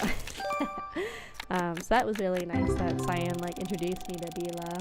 And now I'm never gonna let either of them go ever. They're both stuck with me forever. What's the difference on outside the company? Basically, like, sometimes if people have like a studio together, kind of like I was saying, they'll do some kind of like discount deal. like if you stay in-house, maybe you'll save like 5 to 10% or whatever. Like that was for me. I got like a 10% discount when I worked with Vila for the rigging and stuff, so that was really nice. And it was because I was working with like a artist that they trusted. I will say, ooh, shiny. Fudo wasn't a studio when I first found Cyan and Vila. So I got a lot cheaper rates than they are now listing through Fudo, because I was with them before they became like a larger group and started like taking on more and more clients and being more like I guess like selective with their clientele and stuff. I don't have that kind of money. Get out of here. So for me it kind of worked out. So I got like a discount deal in a sense. Ooh, nice. I'll take that for my shelf. I don't think I have any more though. We're saving up for 800 because I want to get the next set for licensing. Like you have to be at their place? No, not face to face. No, I mean like, it's literally like I talked to Cyan, who is my model artist, and we were like talking, and then they were like, oh, have you found like a rigger, which is the person that makes your model move? And I was like, no, I haven't. I was gonna look at that next. And so Cyan introduced me like via Discord to Bila and was like, oh, I work with this person a lot. They're really good quality, and like if you work with them you'll get like a 10% discount. I was like, oh, okay. I was like, yeah, that works. I don't have to like search for a rigger. My artist works with them, which means like they trust them. And I was like, that's great. And then I don't have to like go searching for a rigger and like hoping that they're a good one because the artist that I'm picking is like vouching for them. But no, it was like it's all like virtual. Oh shit, the Greppy gang. Hello, half-tips. Welcome. I don't know if I have any mods available, but if there is any mods, if you guys could give like a little shout out to the Greppy gang. Tank. Hello, Greppy gang. The rest we got in right before they asked. Yeah. Yeah, like right before they made Fudo. I got in about probably like 5 or 6 months, I think, before they really like cemented like right before they cemented that they wanted to make a studio. I'm so glad. I want to get into VTuber model art, but I don't know if my style support that. I think there's a lot of unique styles that exist. Like there's one artist on VGen, their art's so cool. It's they do it kind of like a traditional Eastern painting. It's like an Eastern like ink painting. Such a cool art style, and it's not one I think most people would like necessarily associate with being like a VTuber like thing. Okay, how do I do this again? Shout out. I'm doing this on my phone because I think all my mods are asleep. Hold on, let me make sure I do this right. Dang, I haven't done a shout out in forever. There we go. Yippee! Unique models are so sick. Yeah. And there's people like want models of like everything. Like a big thing I've seen a lot lately is people getting like Sonic OC style models. Like My Little Pony models. There's like the Neko from like the Ume Neko, like the little fucking thing. That one's getting models. You know, I think there's a lot of different styles. Saw a JoJo model. Ooh, nice. So I think you can like make it work. I think you just have to, I would look up a lot of videos and how to like cut the art, because the better you have your art segmented, the easier time your rigger is gonna have. So I would look into the videos of how the art is cut and separated. And I think that should honestly help see what you think you can do. How much are those? $127. Holy fuck. Well, what about like the Gacha gang models? I haven't personally seen any, but it doesn't mean they don't exist. Cause like they probably maybe use a different program. Maybe they use like Cubism. Well, I guess it's technically Cubism or anything. But I mean, like that's what the Nikkei models basically are. They're basically like VTuber models. Maybe like a mix between like a VTuber and like PNG and everything. Like with how they move and everything. So it's definitely like possible that people have done that. It's even possible some of the Nikkei artists are like VTuber mamas that I just don't know about, you know? Seen any surreal? Oh, there's with her name, PP Slayer does some kind of fucking weird models. I mean that in the nicest way. I mean it in the nicest way. If you like a PP Slayer on Twitter, she has some very funny models she rigs. She also does her own art and stuff, but she also rigs for like bigger VTubers. Like she just rigged Kraus' new model that he just had released. She just released that. She like has a Teto model she did. She has these cool like mecha arms that she made and rigged on like one of her more recent models. She has like a PJ outfit. She used to have a pin. She had like a really crazy list of like fucking weird ass models she had made and rigged. I'm trying to see if it's in like in one of her thumbnails somewhere on her YouTube.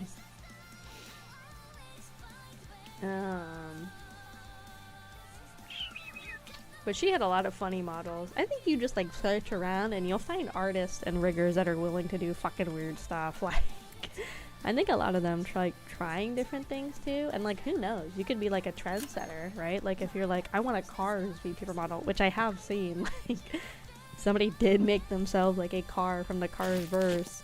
So anything is possible, right? So, you know, you'll find the artist and the rigger and they'll do it. You'll find the right one that like want to have a good time and want to have fun, and they'll do it. I promise you. So Cubism is like the other name for like the live 2D program, which a lot of them, it's like how you make the models move. It's like live 2D Cubism, but most people just call it live 2D.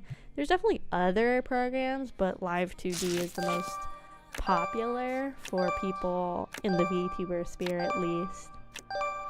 We got a bunch of new cars.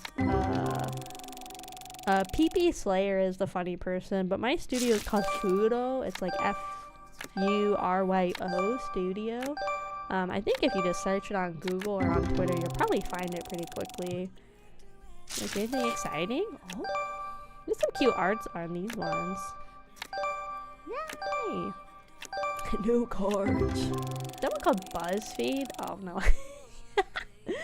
That one's called BuzzFeed. Love story time? Something you can learn your life. Thank ya. I'm like yapping a lot. I do want to edit or like script and like maybe get edited nicely some like lore story time shorts. Right now all of my shorts are just like gameplay. I think the hard thing with like the story time format is like you have to pick a story, write it down, condense it where it's still cohesive for like a 60-second format at like the longest, right? Because that's like YouTube's cap and everything. So I think it just gets kind of hard. 1, 2, 3, 4, 5. We're gonna gamble some more. Let's do more. Gamble, gamble, gamble, gamble, gamble, gamble, gamble. Okay. Just find epic funny. Well, that's kind of what I do for my shorts. I like I do the on OBS there's a setting I learned about it from Clove. They're Clove the cow. They're a VTuber and they put out a video on like tips to making shorts and stuff. Very helpful video, honestly. And in it they were talking about how in OBS you can set this setting called the playback buffer, and basically you can program it where when you use a hotkey or whatever. Thank you so much for Kraufish family. Hasegawa Suke? I'm so sorry, it's like blocked. Thank you. Welcome. Every AK moment is every AK stream is an epic moment. Yes, sir. Thanks, Steve. Oh, I hope you saw. I made a reference sheet. I made a reference sheet for the pajamas. It's in the server. Ooh, $10. It's in the server. I made a reference channel on the server because I thought that was like a little nicer and looked a little nicer. So I was like, let me make like a reference channel so it's a little more cohesive to go find the references. I kind of like the forum look of the Discord server now. I had learned that trick from somebody else. Short's a good way, but personally I like longer videos and spontaneous lore drops. So I feel like I've kind of talked about my lore a lot on stream. Every now and then I'll like say something new that kind of shocks everybody, but I feel like I've done a pretty good job of Every now and then I like talk about it. My goal would be in the future I would do a, ooh, this is worth $70 now. I want to get cards graded. How the fuck do I get cards graded? I do in the future. Eventually it'd be cool to do some kind of like lore video or something like that, like a full-fledged one, like a nice produced one. Those are very expensive though, so that's definitely like a pretty far down the line thing about doing a lore video of some kind. So maybe in the future. Thinking hard on whether to go for a VTuber channel or like a moist critical just using a webcam. I mean, you can make it work. I think what makes it work for him is like his personality. It's very dry, but also in a good way, because you can have people have like a very dry sounding personality that do well to like make it work in their like certain situations.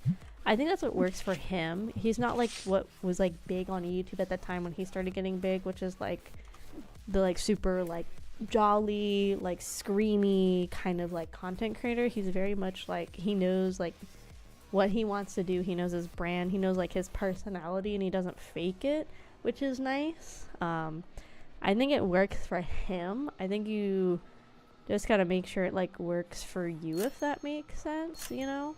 I think his personality just fits it well, and I think he like frames his videos in an interesting way with his personality that's like a good compliment for one another.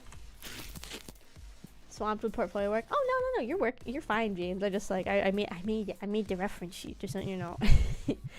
But yeah, I forget what other VTuber I got the idea of doing like forum channel in the Discord for more important things. And I really liked it, so that's why I've started to make a lot of the channels and stuff like more forum setups. I think it makes it easier to go find them and everything.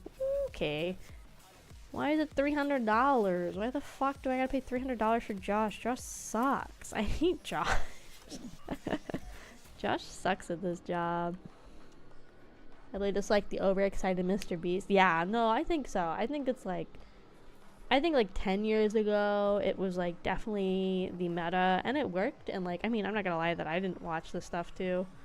But I definitely think it's nice that we're kind of getting away from everything has to be super hype and super crazy and all sorts of stuff. You know, I think it's nice that we're kind of getting away from the same old stuff. Oh my god, why are there so many big people going to this? You guys will find out tomorrow, like I said, about what it is. But dang, there's a lot of big people. I'm just a little guy. Somehow the little guy keeps finding myself in situations with other big guys. I don't know how. I don't want your $6 card. Get out of here. What am I yapping about? Kind of everything, huh? I kind of keep hopping around. Negative $500. Our Twitch is in deep hard because, well, I mean, like, no platform is perfect for VTubing. No platform is perfect for streaming as a whole. VTubing is like a really unique because it's not real people, but a lot of sites still have you abide by like real people rules. Oh god, I need to make $350 to pay. Oh, we gotta make like $700. We have to pay salary and we have to pay rent. Shit. Because VTubers aren't like real. Obviously, we're like all avatars or personas and stuff, and are animated in some sense or the other. But a lot of sites still have us abide by like real people rules, which I don't think is necessarily a bad thing at its core to have like kind of equality. But I think it needs to be more, what's the word, like equitable, I think is the word I want to use. It needs to make it where it applies fairly, where like maybe no VTubers going around with their hoo-ha hanging out, you know, on Twitch, because real people can't do that. But you also have to like kind of shape the rules to fit these virtual personas versus like the real people rules. And so that's how a lot of VTubers get in trouble, is because their model in theory shouldn't be breaking any rules, and it really isn't, because again, like some people do have toggles to show like more, and stuff, like the whole hoo-ha's, like, but not everybody does, because you have to, like, get your artist to draw that. You know, they'll probably charge more for that kind of stuff. Then you have to get a rigger to draw, or like to rig your hoo-ha hanging out and like moving and stuff. You know, not everybody has those features because there's no need to have them. Like, I don't have anything. I'm like a Barbie doll underneath. Like, you take away my clothes, it's all smooth as a baby's bottom. Like, it's just, there's like nothing there. But there's some people that they have like anatomical bits hiding under their VTuber clothes, and that's fine, right? So maybe they have like a toggle for that, or this, that, and the other thing, right? And that's okay if you do. And, you know, there is a chance that you might slip and you might hit a toggle by accident.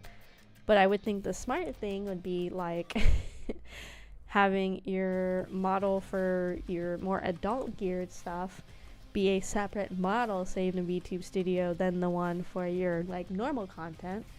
So that way you can, you know, make sure you have the right model. I don't know how anybody else has it set up, but that's what I would do. I would have it set up so they're two totally separate models in VTube Studio, and maybe make it big capital, this is NSFW, aka. So that way I wouldn't make a mistake, so then there's no chance of me slipping with my toggles, right? But, you know, so unfortunately we have to, like, you know, abide by the rules. It's unique in the sense that what's normalized in anime isn't normalized. No, yeah, it definitely is.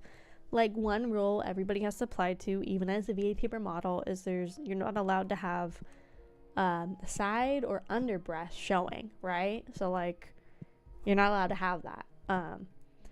But again, if you're like an animated character and like there's nothing underneath your model, in theory, it shouldn't really matter if you're like an anime girl online that has like her side boob like showing, right, from a certain angle, like.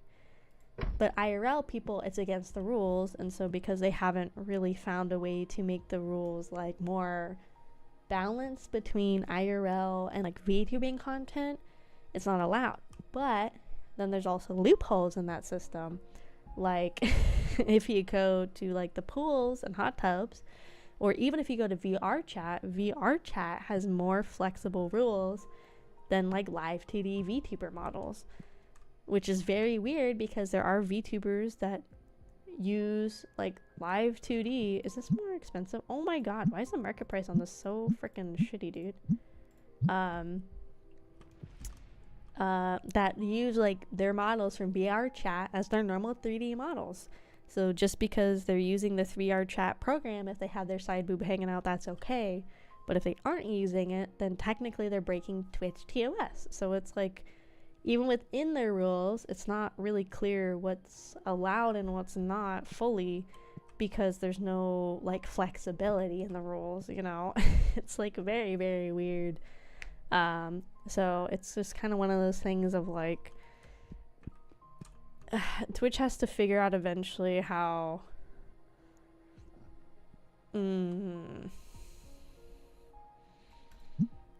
okay, I traded for a big thing. Hopefully it was worth it.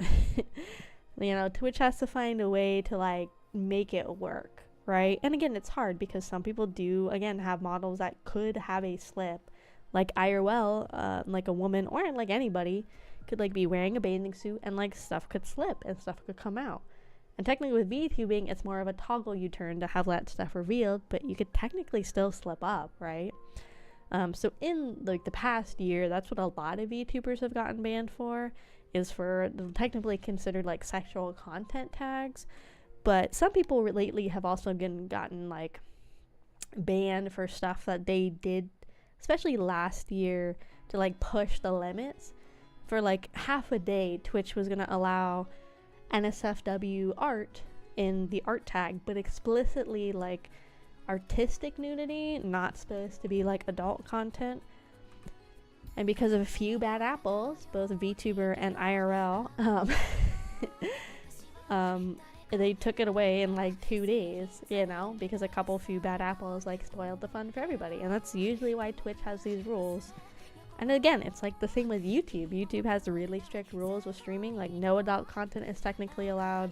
You have to be careful with your models here too. Obviously streaming is not YouTube's priority, so the rules aren't like as perfect as Twitch.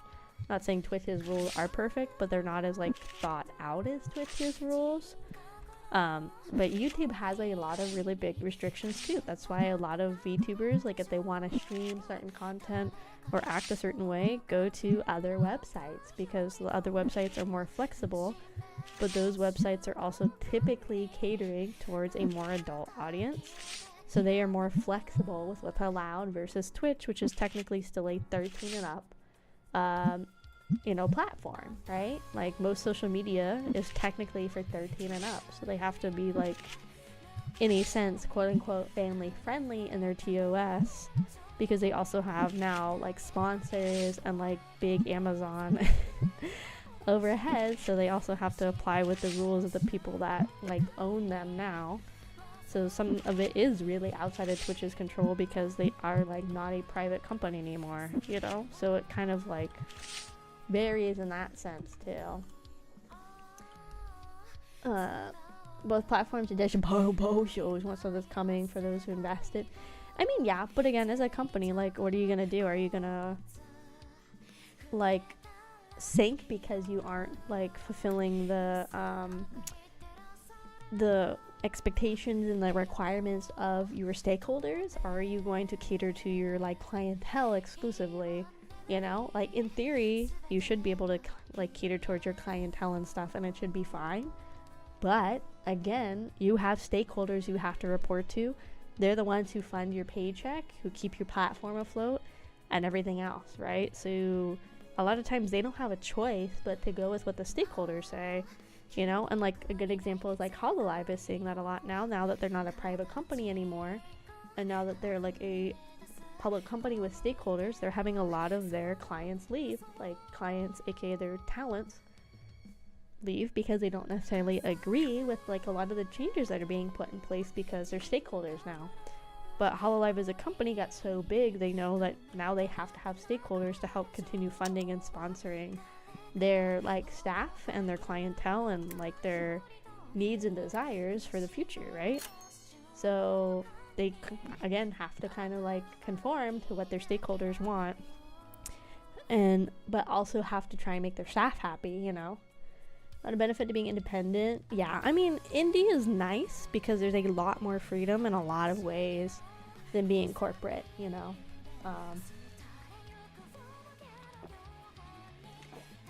Like with indie, you can like literally play whatever you want. Obviously within like the limits of the platform, because like Twitch, for example, does have games that they don't allow on their platform, and that's fine and understandable.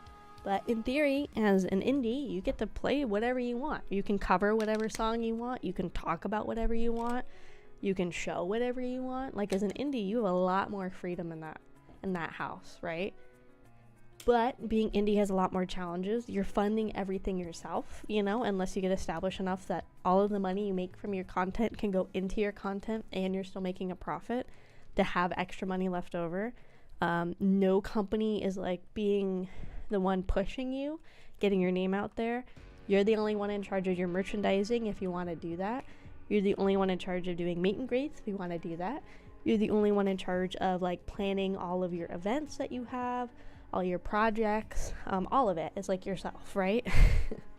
Like me, I'm running a Twitch, 2 YouTube channels, a Twitter, a Instagram, and a Blue Sky, a Discord server, and a website, as well as all of my merchandise links and affiliate links and all of those programs. It's all me.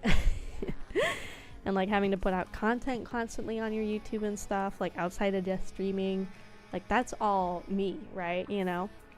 Whereas a corporate, there's a lot of positives and like pros and theory that come with being part of a corporate company in terms of VTubing, right? Just clarifying, about big corpo. I don't deal with entertainment. Yeah. BC Cal, yes, me gamers. But like again, there's a lot of pros to being in a corporate VTuber agency. You get that name recognition. Like when people hear Hololive, they know it's business, right? Like they know Hololive is like pretty much like the face of VTubing. Like they're the first big corporate that like came to the West from Japan. And they have some like absolutely massive talents, like Suisei, Hoshomanin, the Bao Baos, Gura until recently and stuff, like, you know. So people, when they hear the name Hololive, they know it means crazy big companies, really like very carefully selected and catered talents with the talents to support or like the backing to support them being in the company. Really high production projects, from like music videos to merchandise to special collabs, all sorts of stuff, right? People also will gravitate, and like some people are also like, they support a corpo more so than talents, right? You know, so they are like, okay, I support every Hololive girl that comes out, so the second there's another one, that's a free sub. Like most Hololive talents, before they even debut, already at like, you know, like 100, 200, 300k like subscribers on YouTube, right? Like you don't get that as an indie like ever, basically, like right out the gate. You also have management, that they're the ones that are in charge of all your merchandising, scheduling, collaborations, and all that kind of stuff. But there's downsides, right? Like you usually don't have a lot of creative freedom when it comes to like your model and your design and stuff. That's usually like predetermined by the company. They usually have like an idea of characters they want in mind ahead of time, and then you go from there, you know. You don't really get that kind of freedom to like self-create your character like I did. I got to like fully create AK from scratch, which again, as a corporate, maybe sometimes they take your input, maybe sometimes they don't.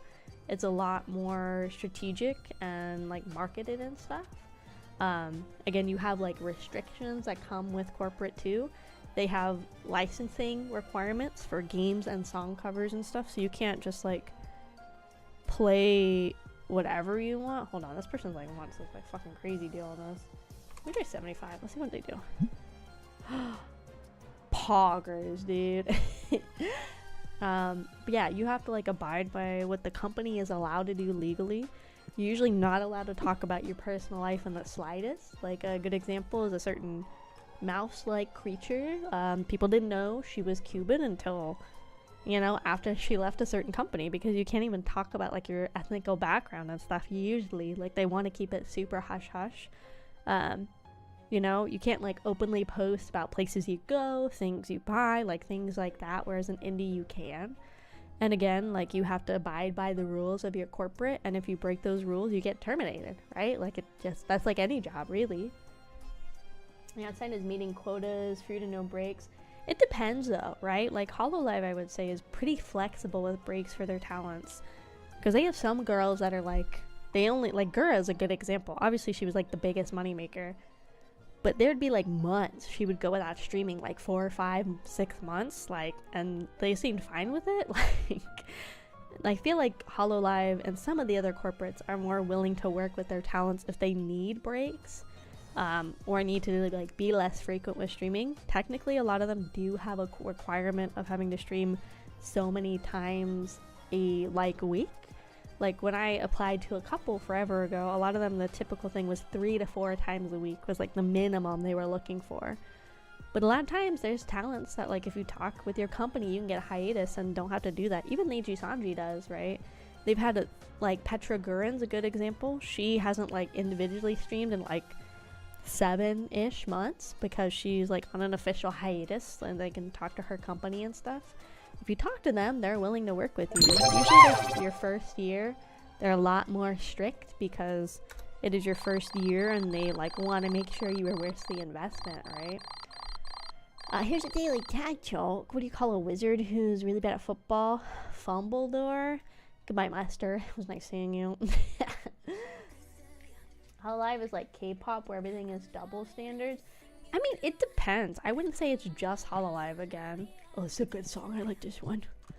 I mean, Neji Hanji has strict rules. I would say Phase Connect has strict rules, but is also a little more flexible, I would say.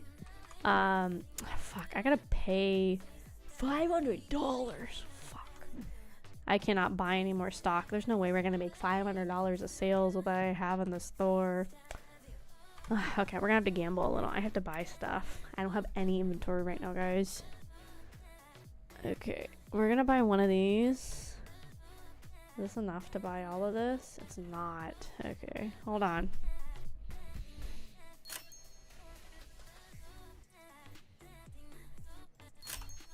It sucks. I have like no money. I have to make like $570 today to pay my rent. Oh no. But I mean, a lot of companies are like that. Again, I just say Hololive because they're kind of like, until recently, I would say they were like the golden standard of like a VTuber corporation. Then when they went like as a public company that has stakeholders now, and they have to like respond and, you know, appease their stakeholders, they have gotten like a lot less flexible, right? That's why a lot of girls have stepped away, because they don't like the direction the company's going.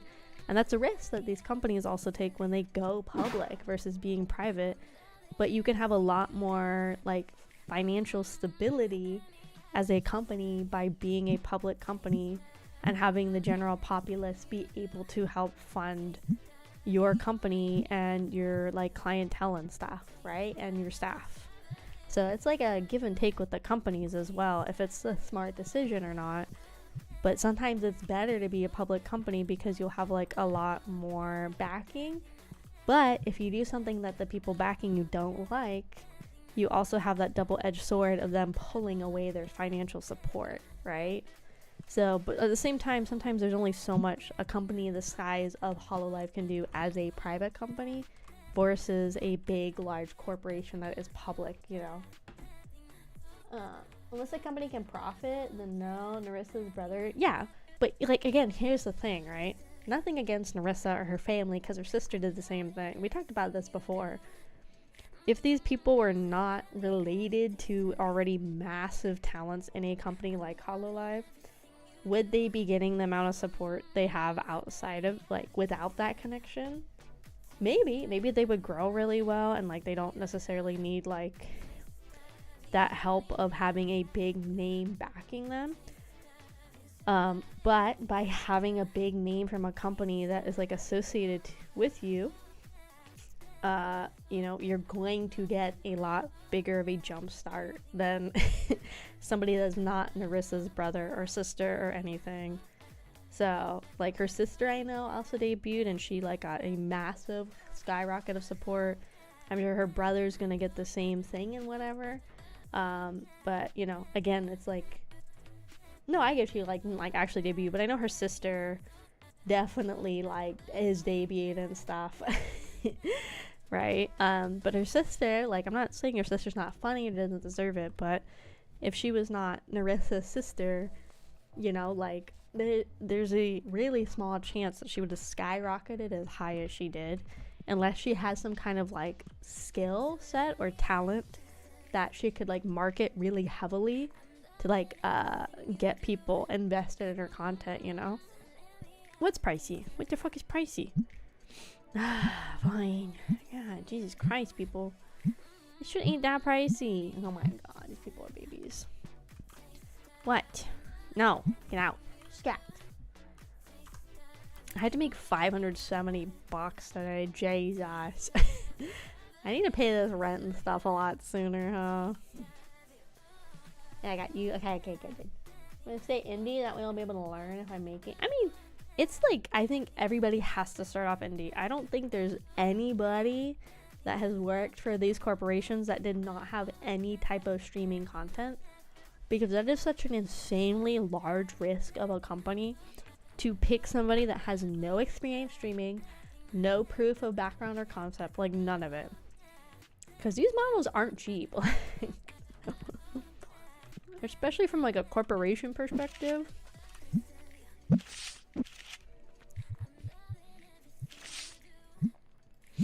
Like, most companies for like a new gen to debut, let's say a gen is like even just like 3 talents, right? But they talk for a long time and memorizing takes. My brain just go brr, and I just gotta let it keep rolling, or else I'm not gonna be able to get my thoughts out. But like, let's say a gen has 3 talents, right? So that's still 3 people's models you have to find an artist for, get that art rigged, You also have to get the commercial licensing rights for those art, like those models, for merchandising, sales, and all sorts of other stuff, right? So you have to get all that going as well from these artists. Then you have to get riggers for all three. And usually what I've noticed with bigger companies, they tend to go a little more bare bones with their rigging. And I think that's honestly not like just to save money. I think they do it because then everybody's like on the same playing field. Because if everybody's rigging is about the same, dude, this is like a 45 cents card. You were fine, dude. If everybody's on the same like page or same level with rigging, then nobody's rigging looks better than the others, and nobody's models feel like as half-assed as stuff, like, you know, right? So that's still 3 people's worth of rigging. You have to get 3 models, 3 merchandise licensing. Usually when a new gen debuts, they also, with a lot of corporates, will have to hire somebody to make a song for the generation, a lyricist, a mixer, a like instrumental track. They'll also have to hire somebody to do the actual music video as well. That can be like, again, that can vary in cost too as well. Then you have to get merchandise to go with the new generation's debut, because that's always a big seller, is merch for these people. So it's like a lot of costs going in. So there's really no reason a company should take a massive financial risk with a talent that has like no proof of, I guess, competency. I guess when it comes to content creation, it would be the fucking birds outside are squawking. It'd be too much of a like massive financial risk for a company to do that. So that's why everybody that even starts off in a company as like a new talent typically is somebody that already has some kind of content creation experience that they are willing to like leave behind or put on hold to go work at some of these like massive corporations, right? Like if you look hard enough, you can find what everybody at Niji or Hollow or any other company was doing before they got reincarnated into those new companies. And a lot of them have massive followings that they're willing to leave behind and risk to go with these new companies that they want to work with, right? Like it's kind of crazy.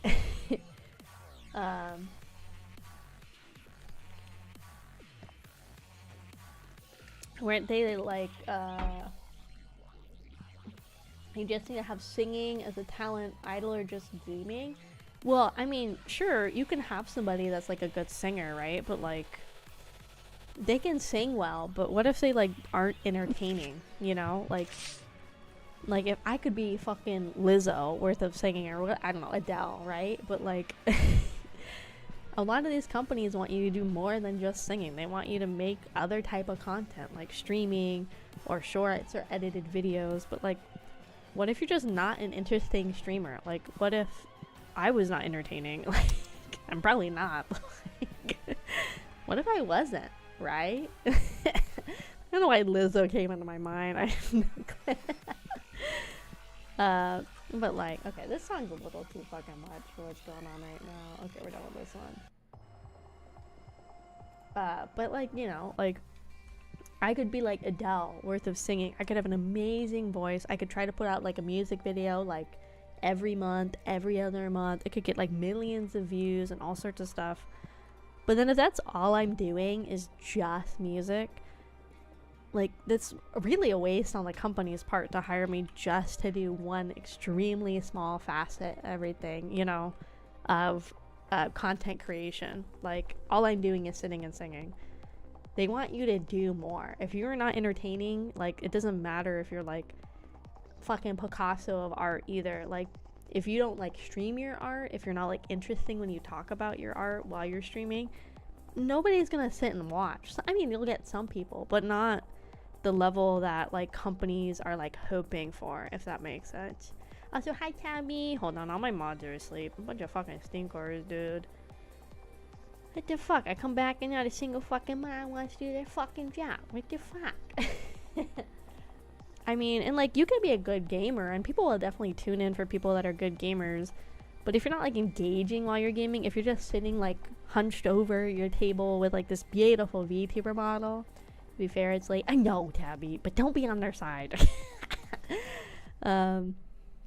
Like, you know, if you are just like literally hunched over a desk playing for Apex and playing Apex for like 6 hours and you're barely saying anything, it's like, it doesn't even, there's no reason for you to have a VTuber model either, because you're not even like using it. You're just sitting and playing Apex for like 6 hours with like very little like talking. Like, it's like, again, you could be top 500 in Apex, which, like, you know, like Doki is, or she was like top 500 globally in Apex, but she has a really engaging, fun personality to go with it, which is like super, super helpful. It's like, the whole point of VTubing is to like have an experience, and just sitting and watching somebody play Apex for like 7 hours is like not an experience, you know?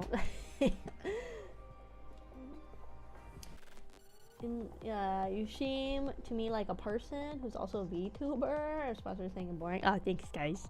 I just gotta say stuff sometimes so I don't sound so conceited. But thank you. And like a lot of these companies, they want your VTuber at the company to be an experience of some kind. Like, some want you to get in those like parasocial viewers. Some want you to have like that like friend experience. Some want you to come off like siblingly.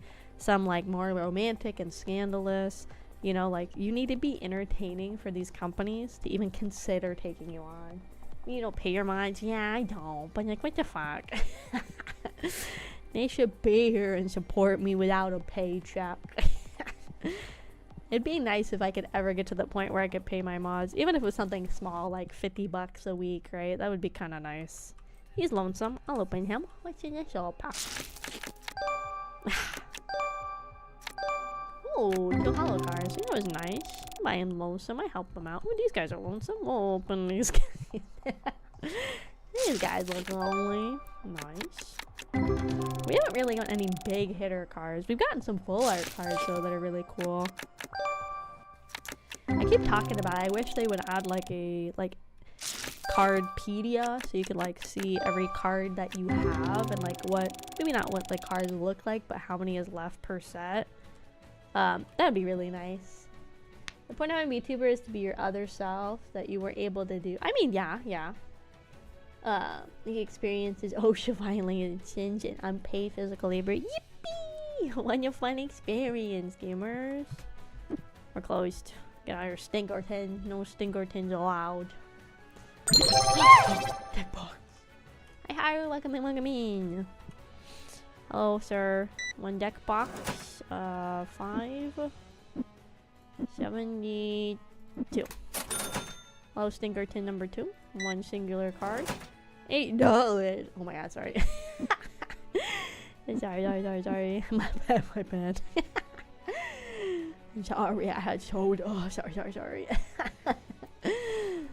Babio is a war crime. It's such a war crime. Oh my god, I got like triggered for a second. I saw my the replay buffer. It has like the little indicator that it actually worked in the same place as the streams get disconnected, so I got freaking worried. I'll do it for 20. Well, I think if I could, I'd like to start at like 50 if I ever could. Because if you do the math, right, let's say I like even have like 4 mods. If I'm paying each of them $50 a week, that's $200 a week, and in a month that'd be like $1,000 I'm paying mods, right? Like, that's a lot. Obviously it's not enough to live on or anything, but it would be like one of those things to like start with. I think most big VTubers do pay their mods in some capacity. Maybe not every mod, but like I think a decent amount of mods they definitely pay in some capacity. I'm gonna stick that over there. I need to freaking buy more stock, but I am broke, gamers. Yeah, I need to pay this at the start of each week, because right now it's only $200, where I just had to pay like 500 fucking bucks. It's too much. Oh god, spray his ass. Get him. You know, it's like one of those things that would be kind of cool. But yeah, a lot of these companies are trying to excel in experience, so they are not going to risk it on somebody that has like no presence at all ahead of time. So I think no matter what, Uh,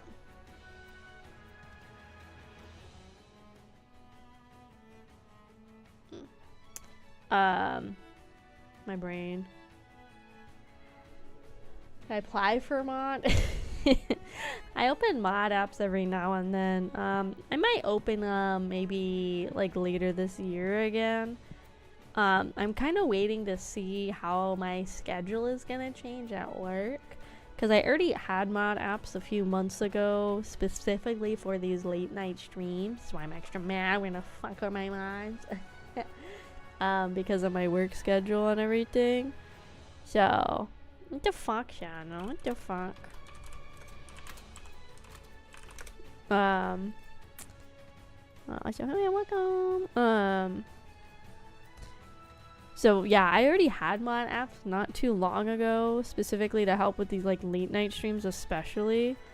So I don't tend to have mod apps open very often. I have them open every like now and then. This is very intense music for sitting around in a fucking card shop. I tend to open them. I only think I've ever opened them like twice, because I also don't want it to be a thing of where the entire chat is just mods. I think that could be a little off-putting and look a little weird to like newcomers if your entire chat is like just mods.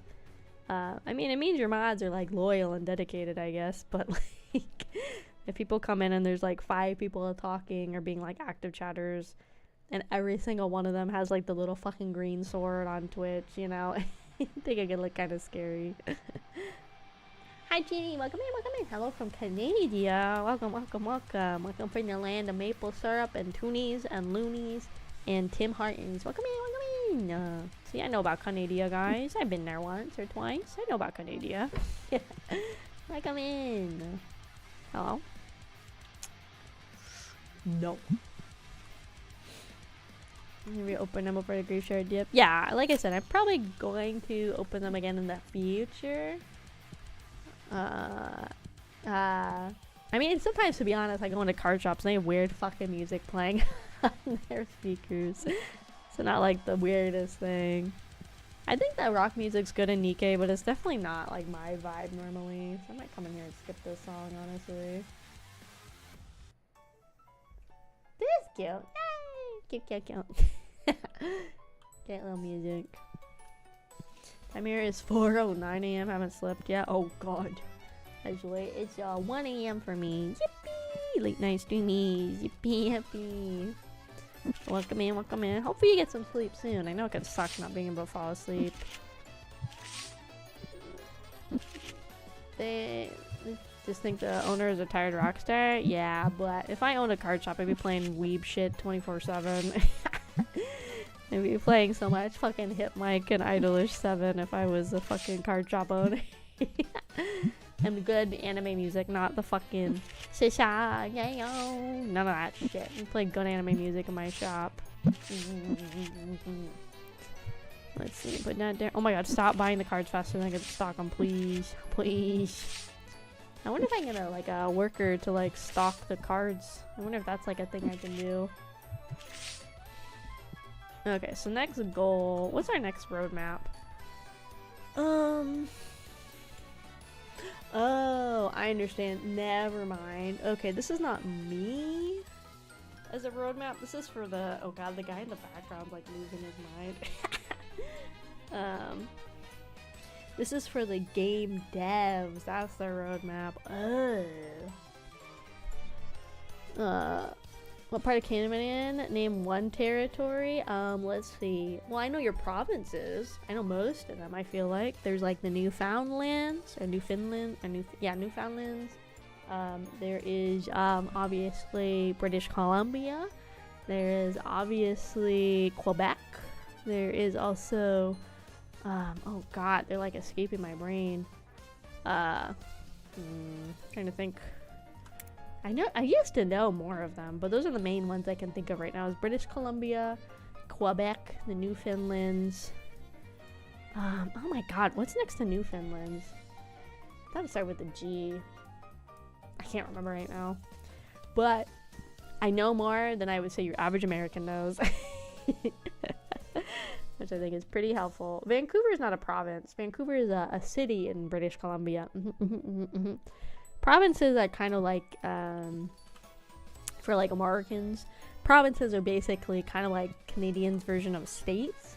So that's what it is. You understand? I'm in 1 of 3 territories. 1 of 3? Canadian territories, what? Uncle Fools, let me Google this.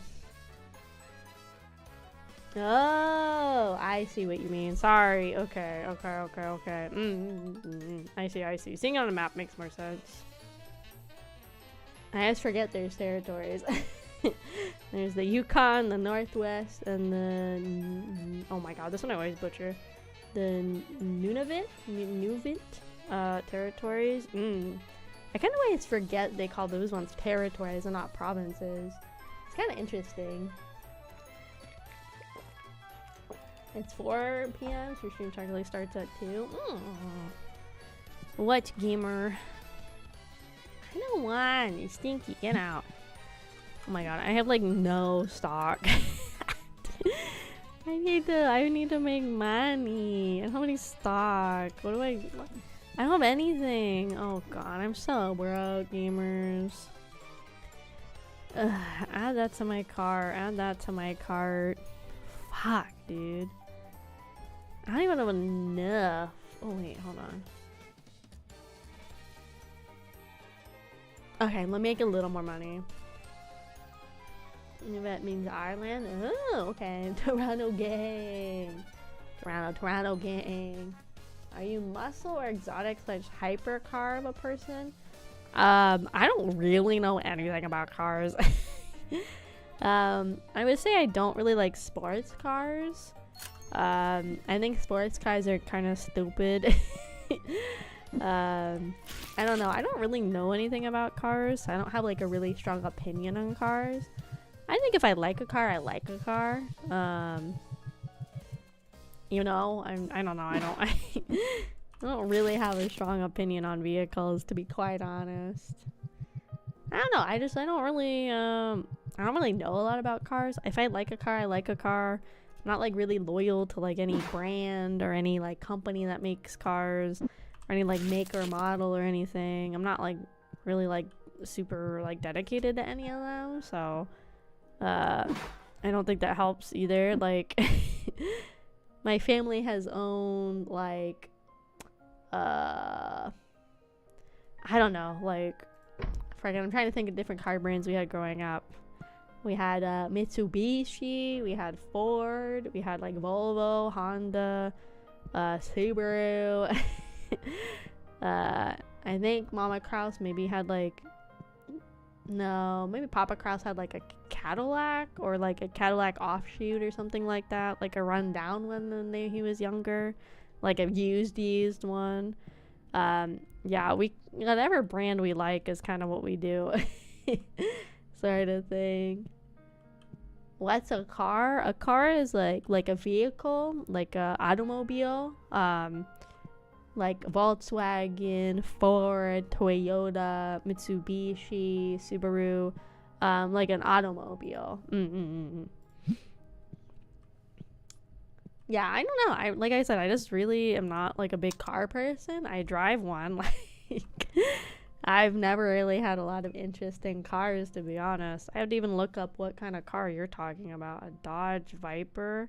I don't know what the fuck that is. Oh, that car's ugly. I don't think I like sports cars or anything that you would see in like Fast and Furious at all. I think they're really ugly, a lot of like sports cars. I also don't like how low to the ground they are. I don't like how you have to like basically sit on the ground to get into a lot of these like sports cars. I think it's super annoying. I think it's super annoying. I've never found sports cars appealing. Like not at all. I prefer cars you can actually like drive and like function in and like go to the grocery store and have like trunk space to do stuff. That's what I prefer in a car. You like trucks? I mean, trucks are fine. We like a big old pickup truck with my car. Put my girl in the pickup truck. Go down to the store.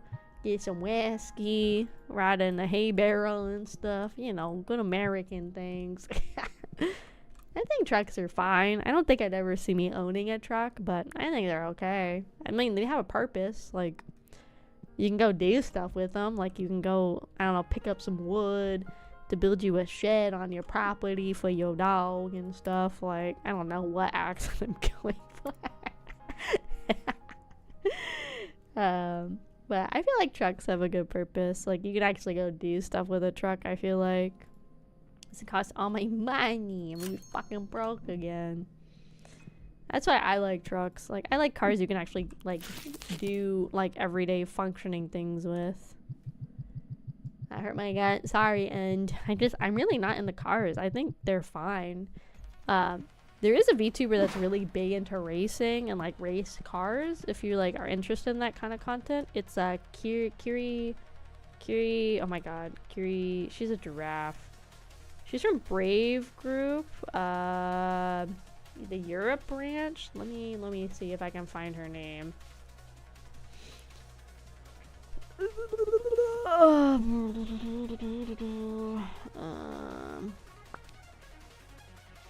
I'm trying to no, Globy. Sorry, Globy. I think Globy is owned by Brave Group. Yeah, Kiri Kilovolt. Yeah, that's her. She plays a lot of racing games. She's, like, very into cars and car culture. So you want a VTuber that's, like, more into that. She's, like, that's, like, a really big appeal of her, for her audience, is the fact that she's, like a big car fanatic, which I feel like is, like, pretty rare in, like, the VTubing community, honestly. So she is, like, probably the biggest one I know of that's really into cars and stuff. So if that's content you're interested in, I would try her out for sure. I like the Volkswagen GRT or the, oh my god, you guys have, like, so many fucking Volkswagen. What the fuck is a GRT? Oh, he's, like, a little guy. I think he's too little. Civic Type R. You guys know way too much about fucking cars. You know way too much about cars. I'm like, that car green, it go burr. Yeah. That's my car knowledge for you guys. Car go burr. Let's, like, get this up around market price, at least. Excuse me, dude. And let's open 5 more packs. What are we talking about? I don't know. They're geeking out about car types. I'm as lost as you, Genie. They're geeking out about different types of automobiles and vehicles and stuff. I don't know what's happening anymore. I never even played a racing game on stream. I don't know how we're talking about cars. The closest we've gotten to a racing game. Oh, a $20 car. Nice. It's probably my really bad driving an Astrobot. Oh, nice. Pow. Some good pulls from these packs. Nice. Okay. Little crab guy. He's kind of freaky looking, but I kind of like it. It's kind of fun. Oops, my Josh has left. God damn it, Josh. You fucking left customers in here? What do you want? 1, 2, 3, 4, 5, 6, 7, 8. Best racing games are that kind that don't involve traditional vehicles. The best racing games are the ones I don't play. I'm not a very good driver in racing games anyway. I don't think I'm the one you should trust behind the wheel, to be honest. Oops, let's put these all right here. The market price is, like, high for that, but at the same time I want it to, like, sell and, like, move. I can make money dollars, you know. Can I make any more packs? Nope. Okay. Shelby I don't know what the fuck that is. The fuck is a Shelby Cobra? Oh god, I don't have to fucking put in, like, the witchcraft signals of the cars into Google. The fuck is it? I don't want to buy it.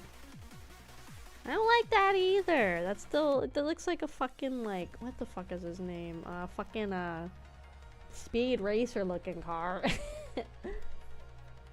Brain hurt from car info. Me too, Genie. Me too, brain hurt. Brain go, I don't know. I just go dream. I just go beat behind the wheel. That's what I do. Maybe I should just start selling these higher value cards. Let's just do that. Let's start selling these high value cards to try and make some good profit. They're just kind of sitting in my binder. So let's try to make some money off of these cards. Because also, like, the longer they sit in the binder, the less they're going to be worth, like, money-wise, huh? Let's see. I just, like I said, I really just don't like sports cars or anything that's like a sports car. I'm gonna be honest. I just don't. Do it. You want that expensive card? Oh, you want it so bad. Get that card. Yeah, this is like free money I just have sitting in here. So let's go ahead and sell those. I think next, I think we should probably keep working on getting more stock of stuff. I think I want to save up to get the licensing rights for this plushie, I think. We also have the tabletop side that we haven't really done anything in. But to be fair, oh, some of these are actually cheaper than I thought. Let's go ahead and buy that one. Some of the licensing for the tabletop is kind of expensive, so... And hello, I'm trying to sleep. Have a good stream. Okay, have a good night. Thanks for coming by. Thank you. Have a good night to James. Bye.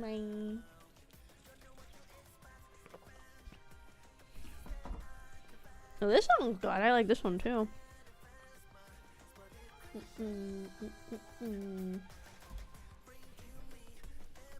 No, we might not be able to do the Nikkei dailies later since I have to fucking like re-download my game and I have to fix it. So we might just be doing my Nikkei dailies later, which is still good. I gotta prep for the Nikkei dailies and stuff for sure. I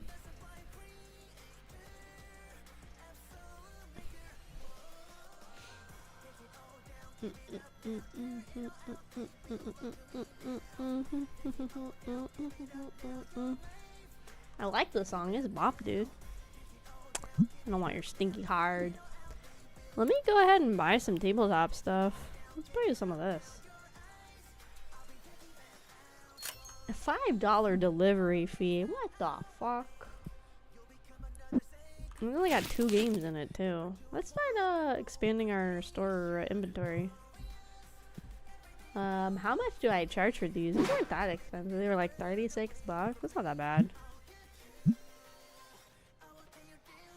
System gate. Okay. Let's see what my shop rating is. Ooh. Uh-oh. People don't like it when I'm out of stock. My rating went down. Oh no. No, it's because I don't have any inventory. Oh no. Okay, we have to get more inventory, guys. I didn't know people would start like rating us bad because we didn't have stock. Buy a burger and chips. Okay. I know they would get mad at us for not having stock. I didn't even think about that. Okay, so yeah, you gotta really balance this game because you gotta like have enough inventory so people don't get mad when you don't have stuff. But you also have to balance like freaking spending money on your... Oh my god, there's eyeballs in my face. Let's do that again. Ew. Ew, why he have teeth? Ew. How did I get his eyeballs to show? Hold on. Oh, there they are! Eyeballs. Let me in there. Ew. Ew. I wish I could fire Josh. Josh sucks. He takes too fucking long. Ooh, all the expensive cards are selling. Nice. Since grading's not a thing, I just have to get rid of these cards. There's no point in me holding on to them. Except for like grading and stuff, I guess. But I don't think it's worth it. I think I should just like get rid of them so I can get more money. It took me too long to realize that was like the game dev but not the roadmap for me. But honestly, for like a pretty new game, I think it's like they have like I feel like a lot going on for them. Like they have all of this unique art for all of like the creatures and stuff, which is really, really cool. Let's see, can I get one of these too? Yes. I like all of the different creature art they have. Obviously, like a lot of the shop assets are probably like free or low cost ones from like the Unity store or something. Which I think is fine, but it's like nice that there's a lot of like unique assets in the game too. And the game's that like not even that old. It's been out since like I think when I like went to this like put up the category today for stream, it said like 2024, so it's like not even that old of a game, honestly. Especially like it's an early access game. There's not like it's not like super duper like new, but not like super duper old either. Okay, yoink yoink. I didn't realize my shop rating had gone down so much. I wonder if like something negative can happen if you have like a really low shop rating. Like I wonder if it can like have a super negative impact on your business if you have like a bad shop rating, or if it really matters. I'm sure it matters, but like right now it doesn't really feel like there's like any like super negatives that'll happen, other than just like people were like pissed I didn't have stock. Those stuff. Okay, these guys I can buy soon. I want to get some plushies back. I miss my plushie guys. They're pretty cute. Let's see. I have a bunch of sleeves over here if people want sleeves. A bunch of packs. Oh, somebody bought one of my games. Nice. These cards are selling out like hotcakes, gamers. Keep putting cards out. Right now I'm also like really not paying attention to the market price or like the value of a lot of items. Like these dice I'm not really paying attention to, like deck boxes and stuff either. Ooh, there's binders. Ooh. Hmm.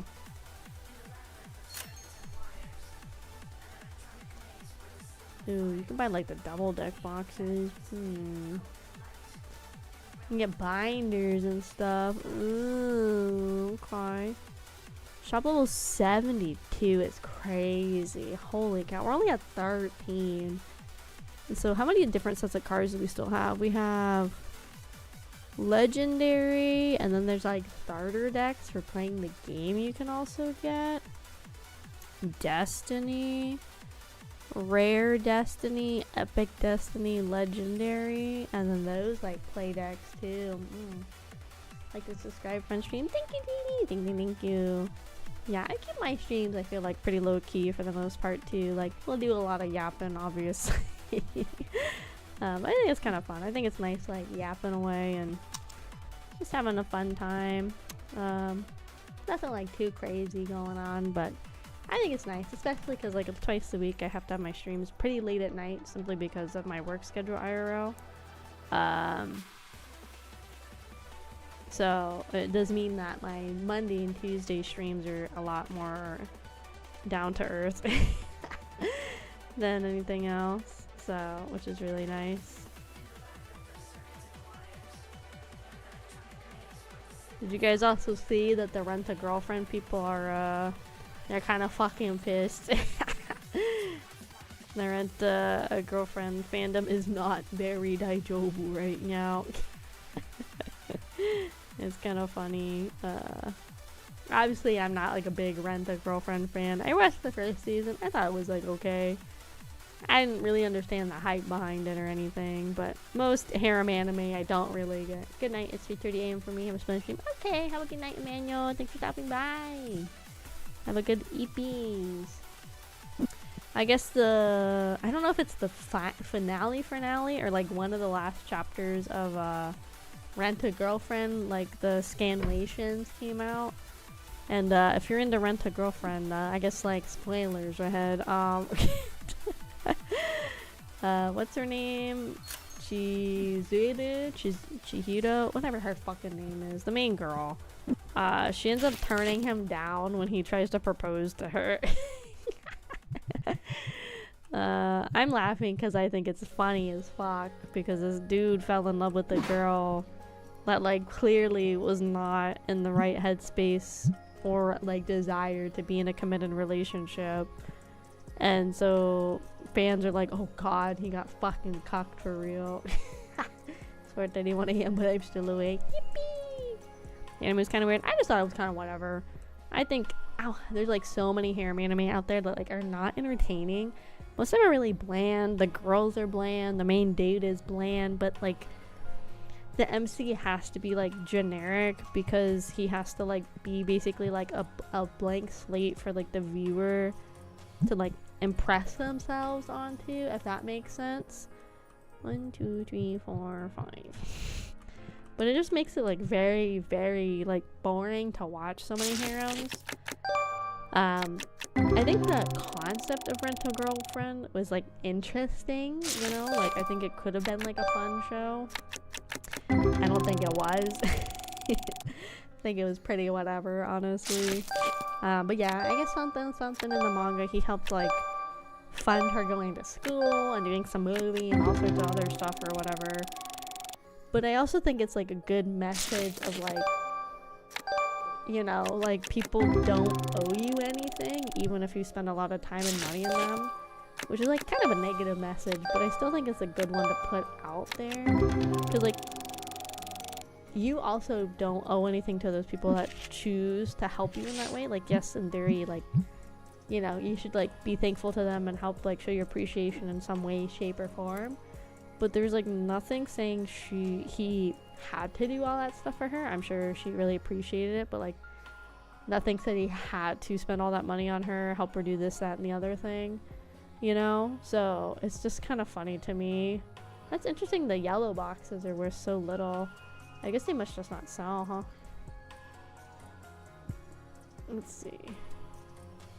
Let's not get the red ones.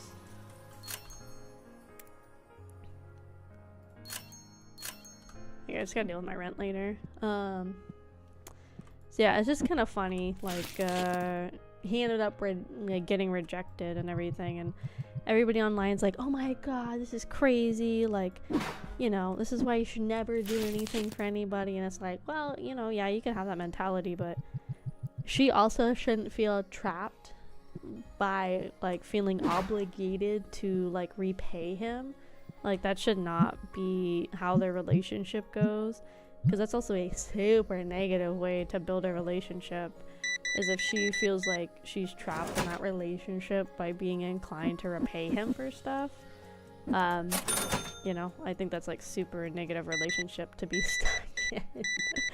On both ends. Like, it's very toxic to be in that setting for both her and him, because then she's not there because she like genuinely cares about him. She's there because she feels obligated to stay with him, because he funded this, that, and the other thing. You know, it's like very toxic. But I mean, the way they met is obviously like a toxic relationship too.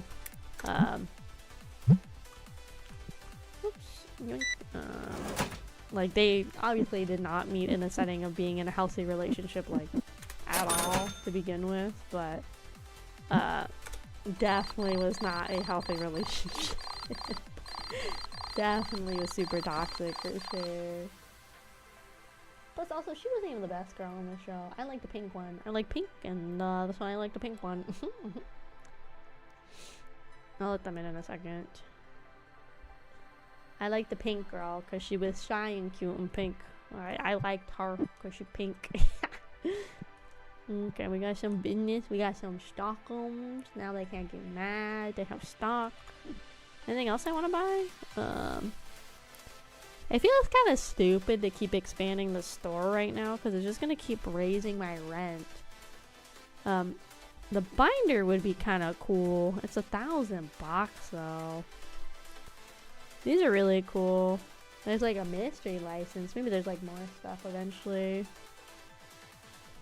I need 200 blocks. Let's see what this does. Let's say 200? No, this says 1,200. My bad.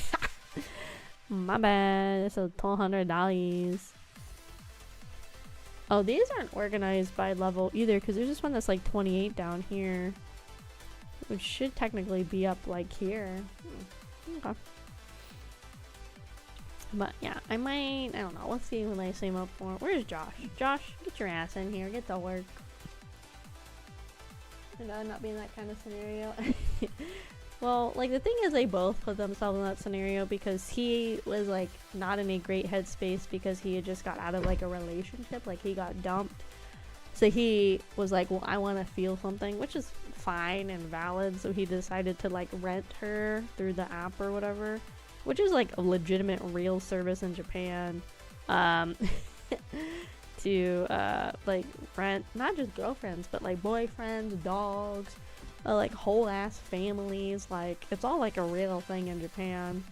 But then it was also his mistake for like falling in love with her because their relationship was never healthy from the start, with like the situation in which they found themselves in, how they ended up even like having this fake relationship they were in. Like, it was not going to be a healthy relationship, like, in the slightest. It was always going to be like a negative relationship. It was always going to have like negative connotations associated with it simply because of how they met. Like, it was never going to be like a healthy one in the slightest. Let's buy a poster. Let's buy this guy. He's nice. Okay. What do you want? No. Okay, where is my decor? Yes. How do I deco? How do I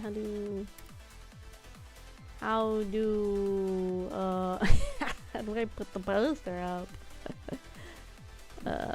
It's not outside, is it? No. I didn't get auto placed. Where the fuck is the poster? Oh, there it is. No, that's a bag. Where the fuck is the poster I just bought? Where is that? Hold on. It's not in here.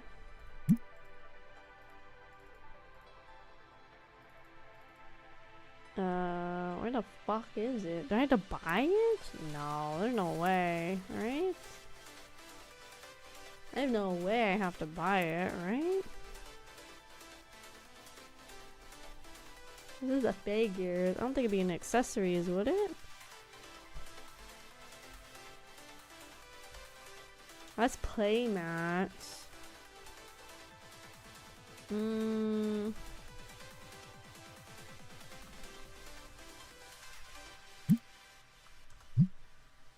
don't know how to place the poster that I bought. Where the frick is that? Yeah, I bought it, but I just don't know where where it went. Like, I don't really have like a, oh wait, see to decorate. Oh, there you go.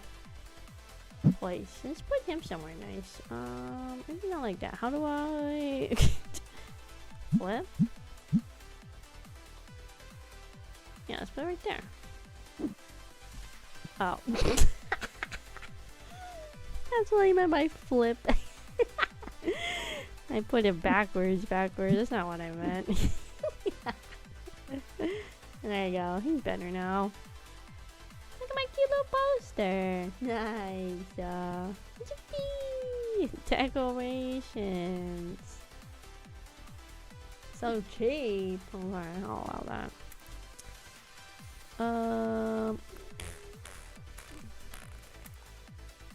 Default.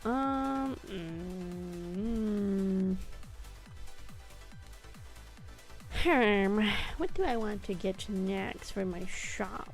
I need to like make money, but like it's not a lot of money I'm making. I have like some inventory, but some stuff clearly isn't like popular. Running a Pokemon shop. It's called Terramon in this game, but pretty much, yeah, that's the whole point of this game. Is it's a like a card game shop simulator. Simulator games are like kind of fun for me, but they kind of get boring after a little bit, so that's kind of where it's like hit or miss for me with these games. Let's see. I knew the cost of that poster was so much because we had to technically get the then we want this. Let's bring it down a little. is because we have to get the licensing, like a real card shop, you have to get like licensing and permissions to like sell and like host merch. I think that's why that one was like so expensive, is we had to get the because licensing isn't like just about the goods that you sell, it's also about like the branding that you use around the space. So yeah, it's like one of those things where you have to be like really careful. So it's probably like getting the licensing to put up like officially trademarked like goods and merchandise of the stuff is probably why it's so expensive. Oh my god, they're buying faster than I can stock again. Jesus Christ. Can I get this price on it? Yeah, okay, what do you want? Oh, sorry. $0? 40. Okay, let's see, 0.60. Okay, thank you. And goodbye, bitch. Let's see, what I'm gonna do is I'm gonna buy the licensing for the next thing of System Gate, so I can go ahead and get that in too. So we can start expanding to more than just the cards. We can start expanding to the like tabletop stuff too. Let's see if that sells as well. I think the cards are obviously where most people get the joy in my shop. 1, 2, 3, 4, 5, 6. Okay, let's see what we get. Big spendies. Okay, I don't want to be in the way of customers. Okay, hold on. What do we get? What do we get? Ooh, $3. It's like pretty much the value of the pack. Nice. Ooh, okay. We got like $5 there. Nice. Okay. Nice. Oh, we got some new stuff again. Nice. Okay. Nice. Got some more new stuff. Okay, let's see. Oh, I just realized I have a base set again. Hold on, I'm gonna order some base set. Oh, $70 card. Nice. Oh. We have 3 packs of base set left. Okay. Okie dokie. Is there a goal? Most simulation games there isn't like really an end goal. Like you can kind of get a sense of what the end goal might be by looking at the hold on, let me like the roadmap of the game over there in the corner. So like the devs eventually want to add like card grading, tournaments in the game, like different difficulty modes, and stuff like that. So if you could like, I guess if you want to say like that's kind of one of the end games of the goal is like what the devs are looking to have in the game. But most simulation game, there's not really an end game. It's just kind of like how can you become like the most efficient at the simulation that you're in is kind of the goal of a lot of them. That's why I don't play them like all that often. I think in theory they're fun, but like I do get bored in simulator games pretty often. Just because these kind of drag on a lot, honestly.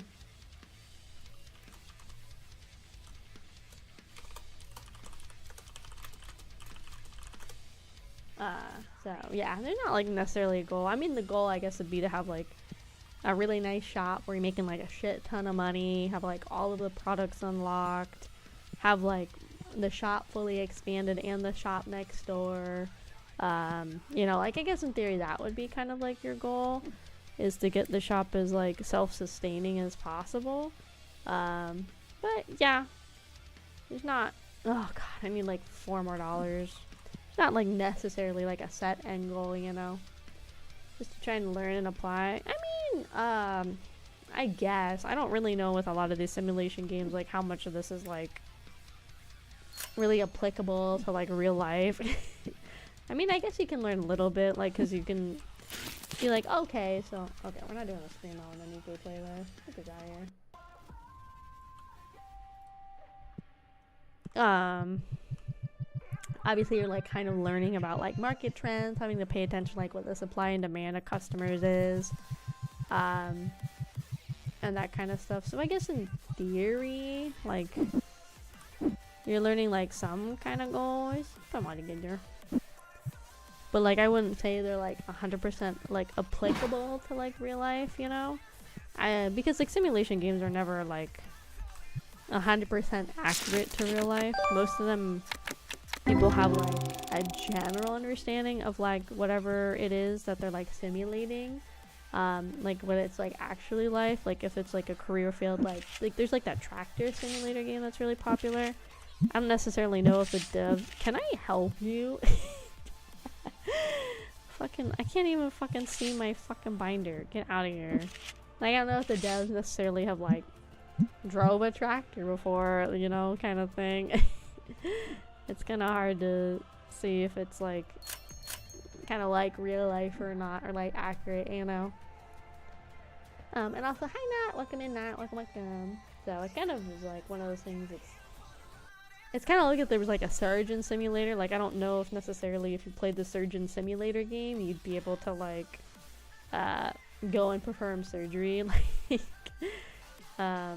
again, I think it's like a general idea, so you could see if you like the idea of a concept maybe as like a career. Like, there's like the truck driving simulator, or whatever. But again, I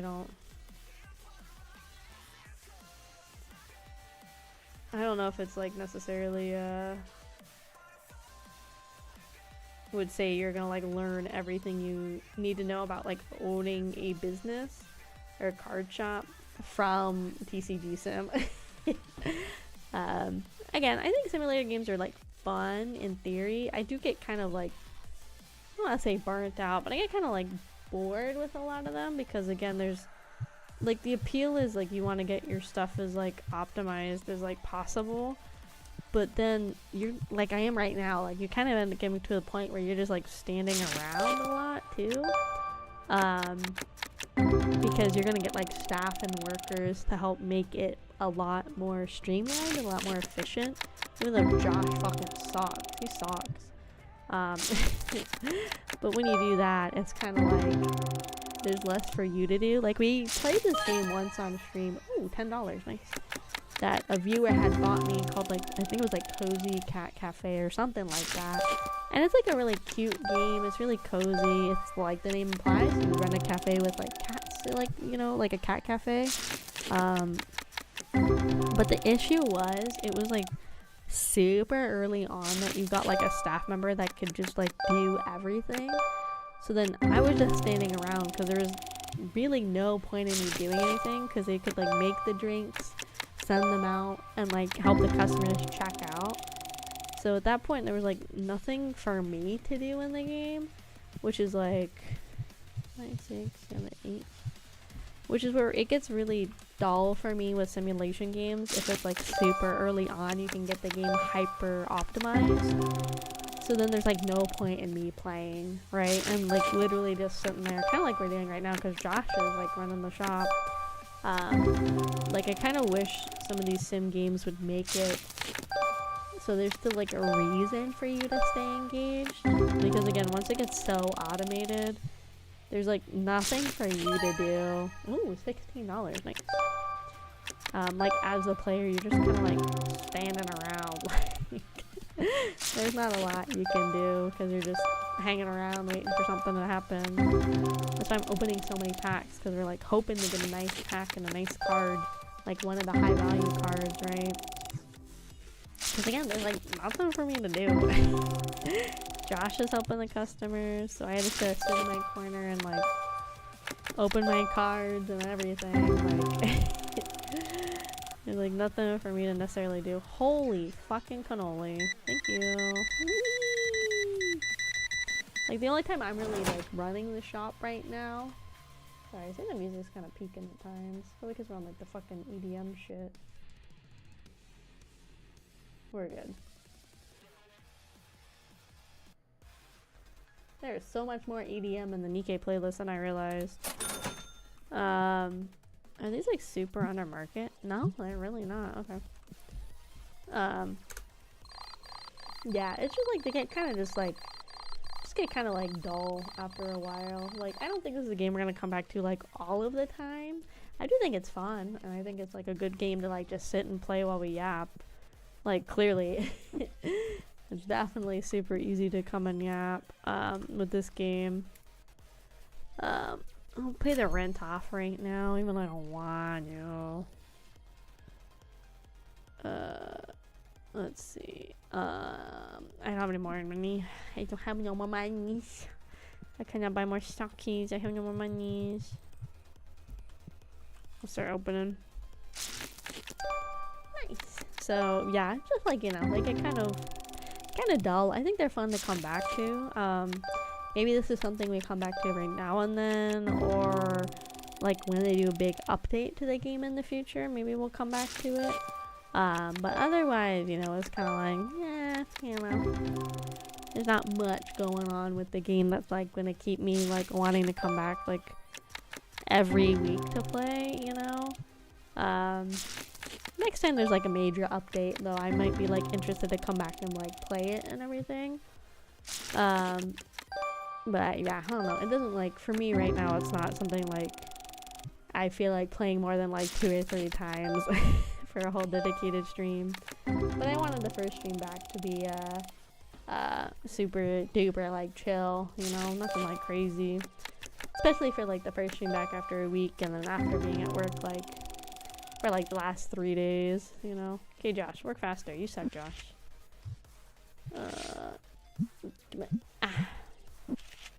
Yeah, ever done horror games? Yeah, I've done like a lot of horror games. I brought it up on stream the other day. We've done like a lot. We've done like most of the Chilla Art games, which is like really big horror games for streamers. We finished Alien Isolation. We played Soma. Played some like indie like horror games and stuff too from like itch.io and stuff. So I've definitely played like, I feel like a decent amount of like horror games. Maybe not like every horror game that's ever existed, but we played Outlast 2 as well. Last year for October, the entire month was just like horror games and stuff. I guess you could consider Sharks and Minnows, you could consider also as people are gonna complain that's too high. You can consider that one like a horror game, I would say. Let's put more at market price. These are like not selling at all. These are too fucking expensive. What the fuck? Amnesia Dark Descent. No, I've never played that one. Not on stream. I've definitely like heard of it, and I've definitely seen like a lot of videos of it, but I've never like played it on stream. I think the hard thing with horror games for stream too is you have to find a balance of like engaging but still scary, because I think we ran into that issue, excuse you, a lot, that I played horror games that like weren't like super engaging for me or for chat. They just kind of were there. So it's like, it has to be ones that are engaging, but I also don't want like long running horror, because I get super bored with like long running horror games, like insanely bored. We had that issue with like Alien Isolation. I was getting so bored because it was like super long running, and also like how repetitive the nature of it was. That's like another issue I run into a lot with like big horror games, is they're like so repetitive. It's like, it's really, really annoying playing a lot of them, because it's just like the same shit like over and over and over again. It's just like, it just gets very dull very fast. A lot of big horror games, you know, like it's just like it kind of dull real fast. I think if it's long running, it has to like actually scare me, and I do not want to play another fucking horror game that is me just like constantly looping back and forth across like one area numerous times. I do not want to play another horror game like that at all.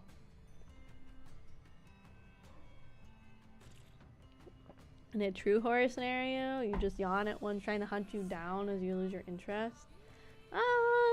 Maybe not in like a real life horror situation, but in a lot of horror games I just get bored, because it's like, that was my biggest criticism with like Alien Isolation, was that we played it and it was like every chapter was, okay, go to floor 7, go halfway across floor 7, go all the way across floor 7, go back to the start of floor 7, back to the end, back to the middle, back to the end, then you can finally exit. Like, too much of Alien Isolation was so repetitive, and that's what like a lot of big horror ends up being, is like a lot of it is like extremely repetitive in the play style of their level design, and that's what kills like that's what like kills big horror for me. It just gets so fucking repetitive. Also, hi, welcome in, peasant. Welcome in, welcome in. Sorry, we're just be yapping as we do. And jamming out to good music. Welcome in, welcome in.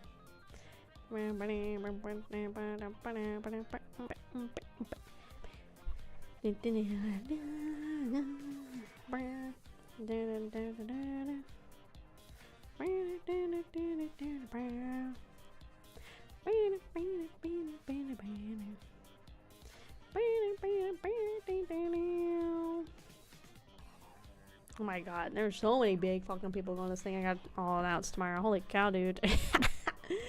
How do I keep finding myself in situations with these massive people? What the fuck? But yeah, just a lot of times with, like, big horror, I just get so bored with the repetitive like play style of big horror games. That's why I'm always like hesitant to play like big AAA horror games. I've had a lot more fun playing like indie developed horror games. Like, it's just been a lot more fun and a lot more engaging. Honestly, overall, it just like has been.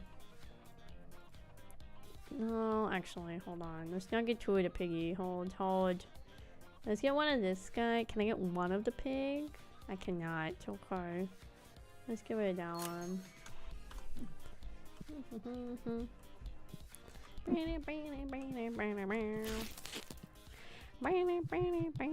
Look at those guys. So cute. Put some over here. Can I put them back in the box? Hold on. Oh my god, I should just keep a box so I can transport these better. Hold on. Let's keep all the plushies isolated. I like the one that hang out together. I think it's a lot cuter. Over there. There you go. So what kind of games are you after? It's like kind of hard to say what games I like. I like trying a lot of different types of games. I would say the ones I think I get the most bored in are typically simulator games like this one. I think they're fun at the start, but I think I do just get like really like it just gets like really dry over time with a lot of these like horror games, or not horror games, but like these simulation games. Anyway, I can like make it queue, because people like don't know how the fuck to line up. That's a fucking stinky. So yeah, I kind of just like play whatever is like interesting to me.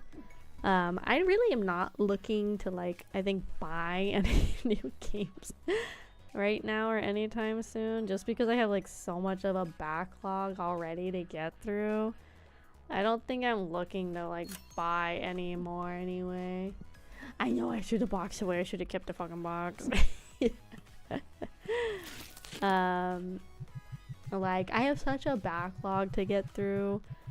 I think the main games I don't really like are simulation ones. I just get kind of bored in them. They don't keep my interest for very long, I think, is a lot of the issue.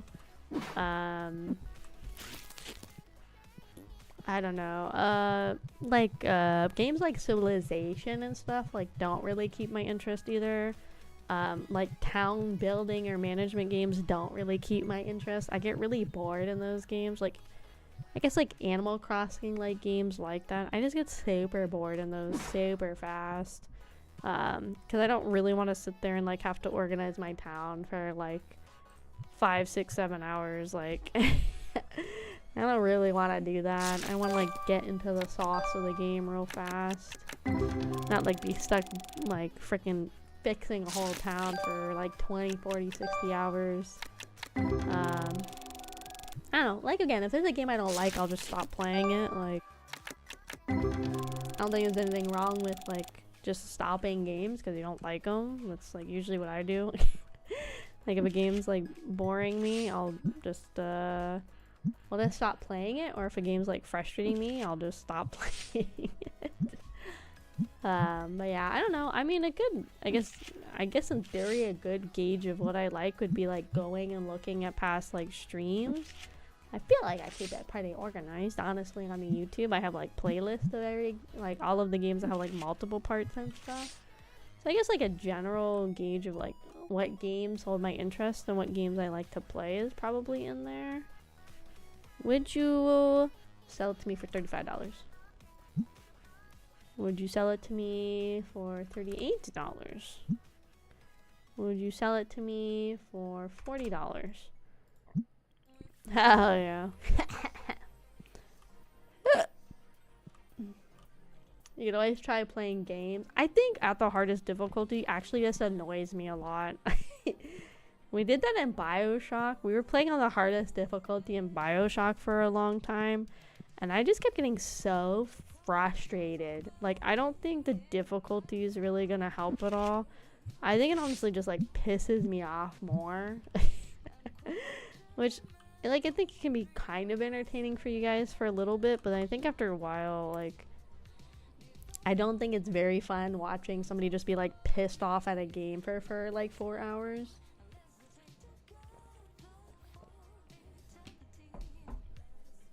Games like this lose their fun. Yeah, like that's like, yeah, that's what I was talking about with the cat cafe game earlier. Like, I just get really bored once these are super automated and stuff. Like, again, Josh is doing like literally everything. I'm just sitting here and ordering stuff. Like, I'm not even doing anything. Like, piss you off equals content. I mean, like, I think there's a limit to that mentality though. Like, I definitely understand people like watching people like rage at games and get like freaked out at games, get scared at games, like whatever it is. But like, I think there's also a limit to how entertaining that can be, like in a live stream environment. I think from like a maybe like a highlight video or like a clips, it can be kind of entertaining. But like, I think it can also super bring down the mood of the live stream, which is like where like most of my content comes from, is like the live stream format. So I think having like that as a whole like 4 or 5 hour stream is like not very fun for like the audience in that stream to really sit and engage in the whole time, you know. Let's go ahead and close the shop so nobody else comes in. I think it could be good at key moments, but like with Alien Isolation, like if you go back and watch those streams, especially I think it's like the second to last one in that playlist, there's a good hour and a half where I'm just like mad. And it just, like, when I get really frustrated, I try not to talk a lot because, like, I'm just really pissed off. And I don't want you guys to have to deal with me being in, like, a severely bad mood because of a game. So, like, it just, like, it was really bad. I was really contemplating, like, dropping Alien Isolation. And we only had like maybe like 2.5 hours left. Like, it was bad. It was really, really bad. I was like so pissed off and like heated. I was just sitting in silence playing for like a good like 20 minutes before I like really talked again. So that's why I don't necessarily think like rage content is always the most engaging. Like, it was bad. I genuinely was like, I probably should turn off stream. I was like at that point in my headspace where I thought I should probably have turned off stream, because I was like, I don't think I can realistically keep going on with stream and like having a good time with it. I was like, I probably should just turn off stream. I was seriously at that point. I was like, I should just stop streaming today. Like, it was really bad, and technically I really needed to go like another like hour to hit my personal goal of like 4 hours every stream as a minimum, right? Like, it was like bad. Which like now I can laugh about, but again, I just don't think it's very fun or very fair to you guys to have to like put up with that kind of content or whatever, if that makes sense.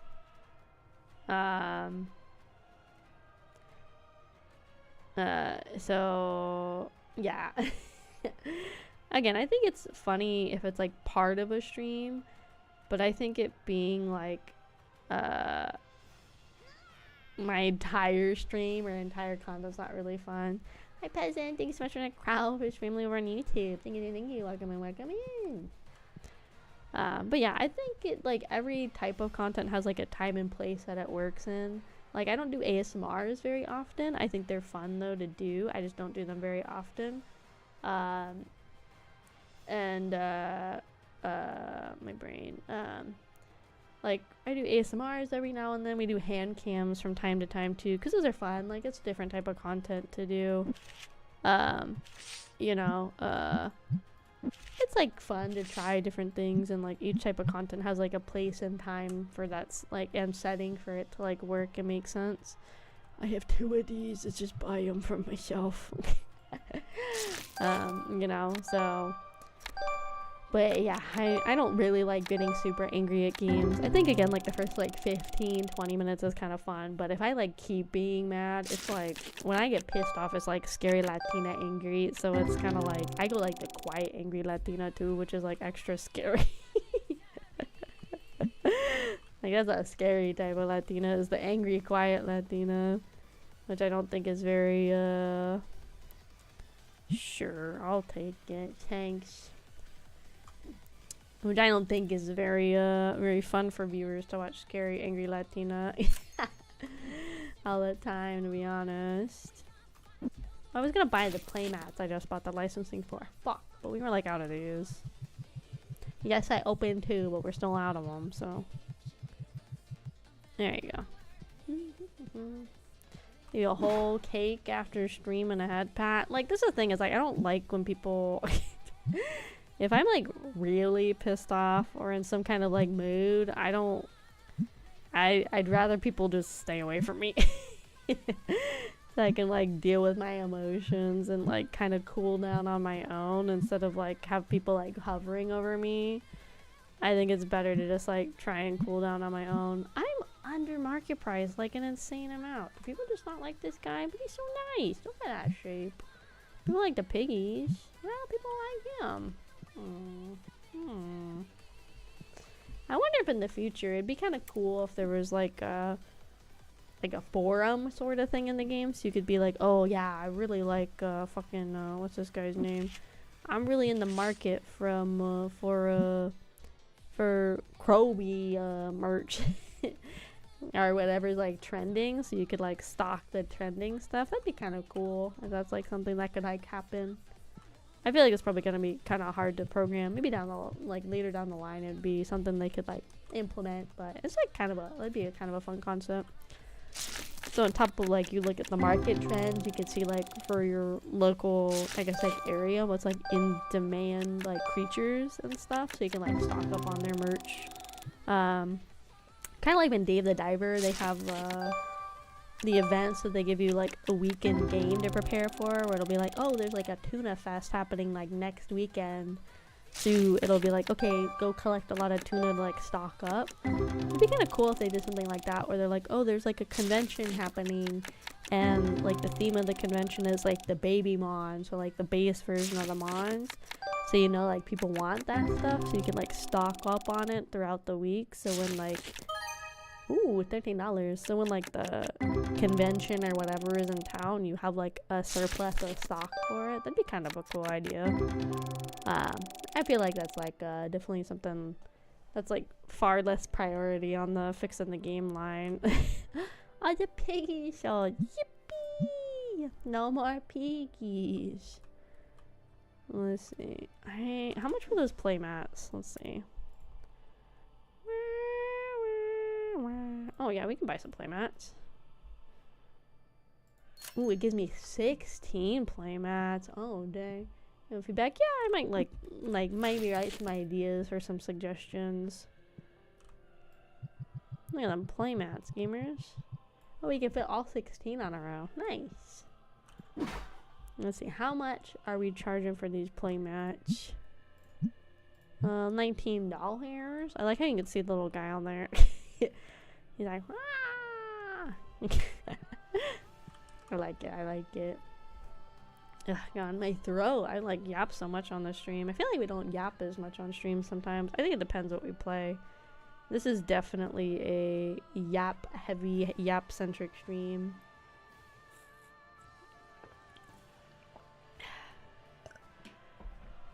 I go into the stream. Okay, bye, peasant. Thank you for bye. Bye-bye.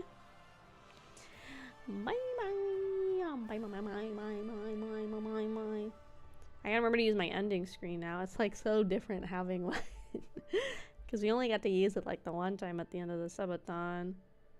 So I gotta get used to using it. I think what most people they do is they like put it on for like a couple minutes at the end of the stream and then they end. So I gotta do that.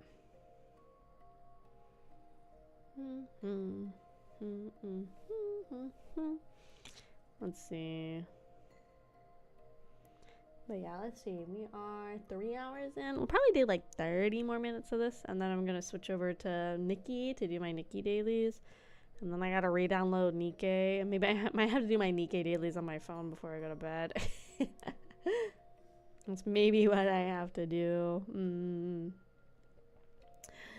No, she has a big old fucking pot. Oh no.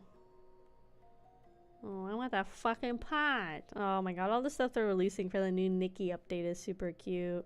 The like Infinity Nikki little fashion game update, it all looks so cute for the new one. Here, fucking 145. 150. Thanks. Am I getting good deals? Probably not, but whatever. How was my week? It was chill. It was nice. It's always nice like taking a break. I got to catch up like with Ari and stuff. I got to just like kind of hang out, like have some me time too, which is like always nice to have just like some time for myself. I also got to let's pay these all off right now. I got to catch up on like anime that I was watching. Do some like errands and stuff that I needed to do. So, God, they both lost at the same time. Look, they're using the playmats now. Do they not use? Oh no, they do have deck boxes. That guy had. See, that's cool. I like how like the people, like the stuff you get in your store, like affects what the players in your store use. I think that's a super cool touch. I like that a lot. Oh, I got her lights on. But yeah, I just I got to like chill, take some time for me, just veg out. I was gonna get a massage, but the lady I booked with ended up getting sick, so we have to like reschedule. Because I specifically booked with her because I've had friends go to this masseuse and said she was like super good. So unfortunately, I have to like get it rescheduled. I might have to wait till after off-kai, honestly.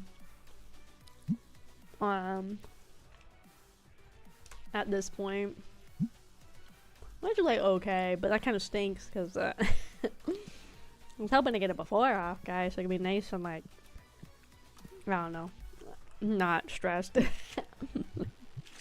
So I don't have to wait until after off-kai, which is like fine. I'll do that. That way I can put it like on a separate paycheck. You can come out of a separate paycheck. But yeah, I was like chill. I just chilled. Don't stress yourself too much. Well, you know, sometimes stress is good. Not all the time, but sometimes stress good. Let's put it like just under market. Then maybe people buy. Give to me. Give. But yeah, I'm excited for off-kai though. I think it'll be fun. I still gotta make my general like rules fucking post that like everybody makes. I gotta make one of those. I also was gonna make business cards to take with me. I think I'm running out of time to do that though. I'm not satisfied with like the back design at all. I'm like kind of throwing it together. The front is easy. I have like a piece of art I commissioned. I have that on the front with like my logo on that too. Like that's easy. The other side's kind of hard to figure out what I want it to look like. I don't know. That part's kind of getting hard to figure out is how I want the I want it to look like. There we go. Oops. Let's see. I went to the party. What I missed? Not much. Stinkerton. Oh, yeah, she's cleansed. Not much. We just yapping. That's kind of the whole point of the stream, is just to yap a little bit and catch up. Okay, business card is a must-have. Number 1 on my wish list. I thought it would just be nice to have, because I'd also, if I can, would like to go to like TwitchCon this year. I know they're just like good to have to give out. I think a lot of the cons also have kind of like one of those like fish bowls where you can like kind of put a bunch of business cards, or like I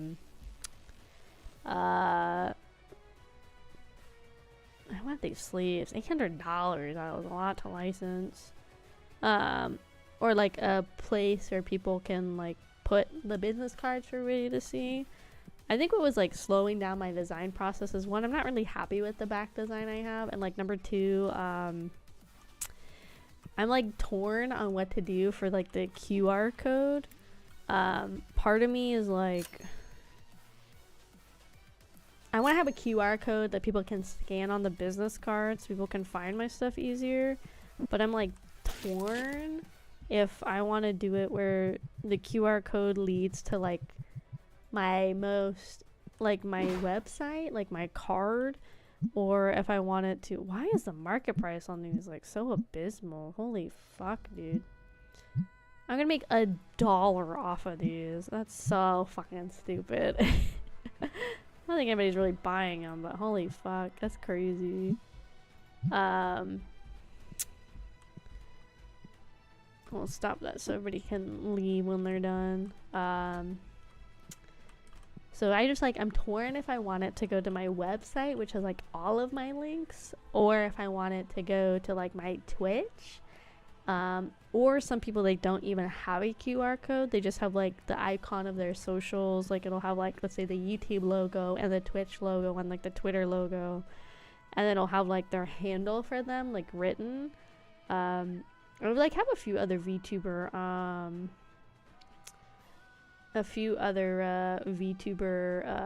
business cards like in my Twitter bookmarks. I've been trying to like use as inspiration, but yeah, they're all kind of like all over the place. So that's what kind of makes it hard. Is I just like don't know. And then I put out that question on Twitter and nobody really responded. It was really helpful. Not that anybody had to be, but I just like wasn't sure. And then some people have like a mix where they have like a QR code and then like the link of their website and then like their top 3 socials. So it's like kind of like a mix. So I was like kind of trying to see what I thought was like best. I'm getting really down to the wire though if I want to like order business cards. Cause it's like next week, so I have to like finalize the design like tomorrow probably, and then I don't even know if Vistaprint could like produce them that quickly. I might have to do a thing of like maybe I have to go to like a local like print shop or like a local FedEx or something that like has printing services, and I might have to like pay to get it printed there, and then I might have to bring it home and like cut it all up. Sort of thing. It might be down to like the wire like that at this rate, honestly. So we'll definitely see what I end up doing. Nobody's buying these, which is kind of disappointing, honestly. Good night, thank you for your beat. Yeah, have a good night. Have a good lurk. Are they buying it after I just said they're not? 8 of them. Holy fuck, that's half of them. Hold on, which one are you? I want to see this. Josh, hurry up. I want to see. Hurry up, Josh. I want to see. God, he's so slow. Holy fuck. Can I like get in here? Can I interrupt you? Yeah, get the fuck out of here. Oh my god. Swear to God. I want to see this purchase. Is it you? No. Yes. I just don't have anything else for Josh to do. I kind of just leave him on the register because there's like nothing else for me to have him do. You. Next. You. Yippee! Okay, I'll put him back on here. I'll get Josh to do his job. Josh. What does rest do? I can terminate him. Set price? Interesting. I guess we'll just keep him around until I get the new person. Hi, hello, welcome, welcome. I guess we'll keep Josh around. I really don't like Josh. He's fucking slow, which they advertise, but he's like insufferably slow. But I don't want him to like set the price, because like what if he sets the price fucked for the cards and I don't make my money, you know? I don't trust him to set the card prices. I really don't. So yeah, probably in like a little bit. Oh, gotta go have a good look stream. Oh yeah, no problem, peasant. Have a good night, or morning, or day. I'll probably just switch over to Nikki in a little bit.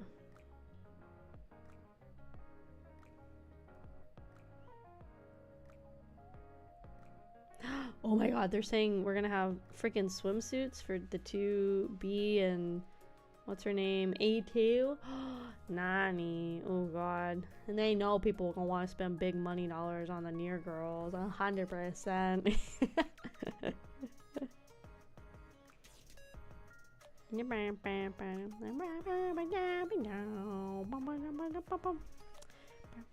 Oh, this is so cute. All over my timeline there's like a lot of people that like dressed up in cosplay for like the Nikkei night at the Dodger Stadium. That's super cute. Nice. So like I said, it would have been cool if I could have gone, but there's like so many like collab nights they're having. Like there's the Nikkei one, there's the One Piece one, I think next month, and then Hololive's back again. They're doing another takeover, but they have different girls this time as the face of the takeover, which I think is kind of cool, honestly. I like how they're doing different girls. I'm surprised they aren't sticking with like all blue girls.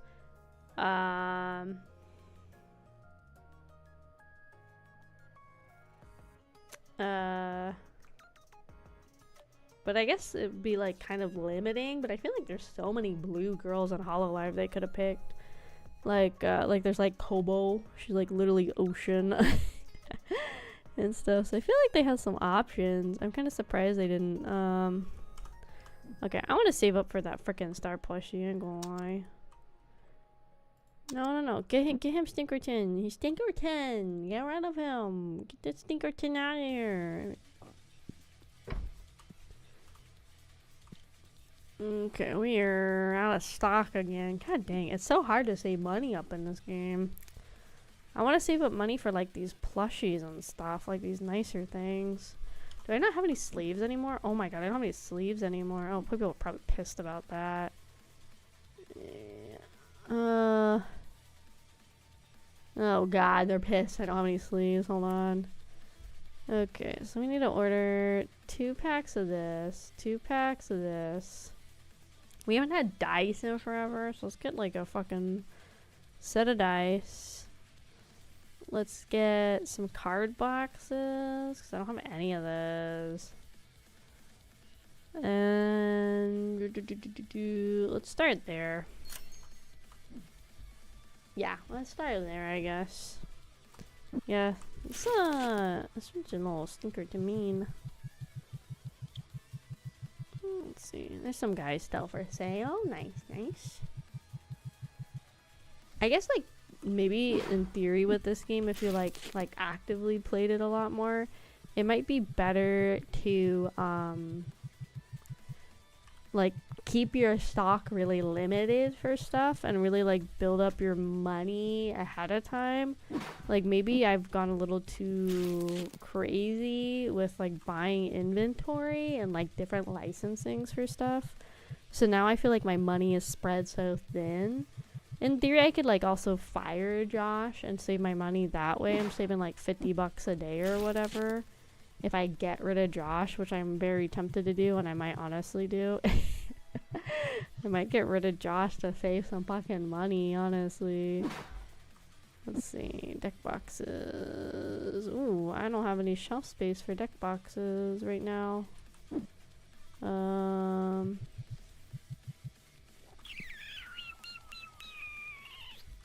Fucking big. Oh, god dang, dude. So yeah, I think we're gonna get rid of Josh because, like, he's costing me $50 a day, which I think is just, like, ridiculous.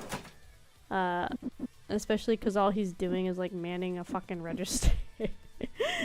Sound like a fucking horrible boss, but, like, $50 a day for, like, basically nothing is fucking crazy. Like, I don't think the customers complain about, like, having to wait in line that long, so I don't think I have to worry about them being impatient. But, yeah, I think he's draining my money. I think it's, like, too big of a money sink to have an employee, honestly.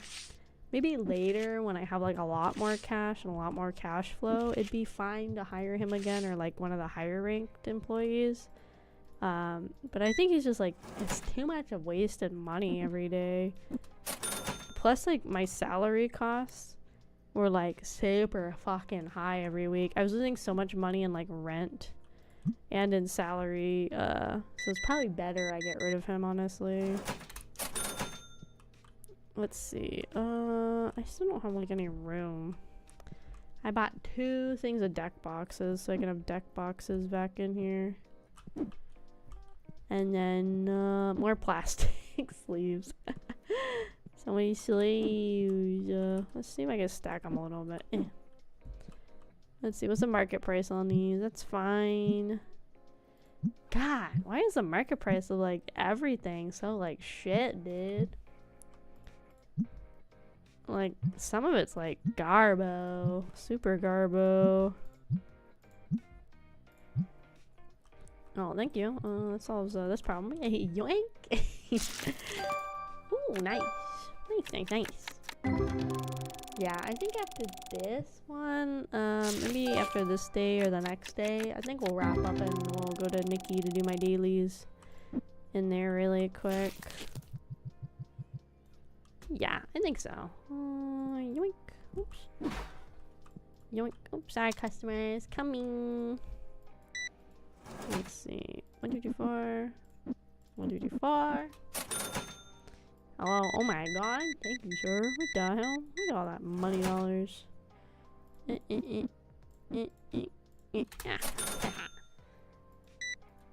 not a lot of people using credit card in here. That fucking sucks. I almost wish there was a way you could, like, force the people to use credit cards more. That'd be kind of nice. Oh shit, it's off. Get him. Get him. Get that stinkerton. Yeah. Wait, hold on. We gotta spray him one more time, gamers. There you go. Nope, sorry, ma'am. Coming. Yoink. And then, yeah, I might have to do my Nikkei dailies. Like I said, I might have to do them in bed.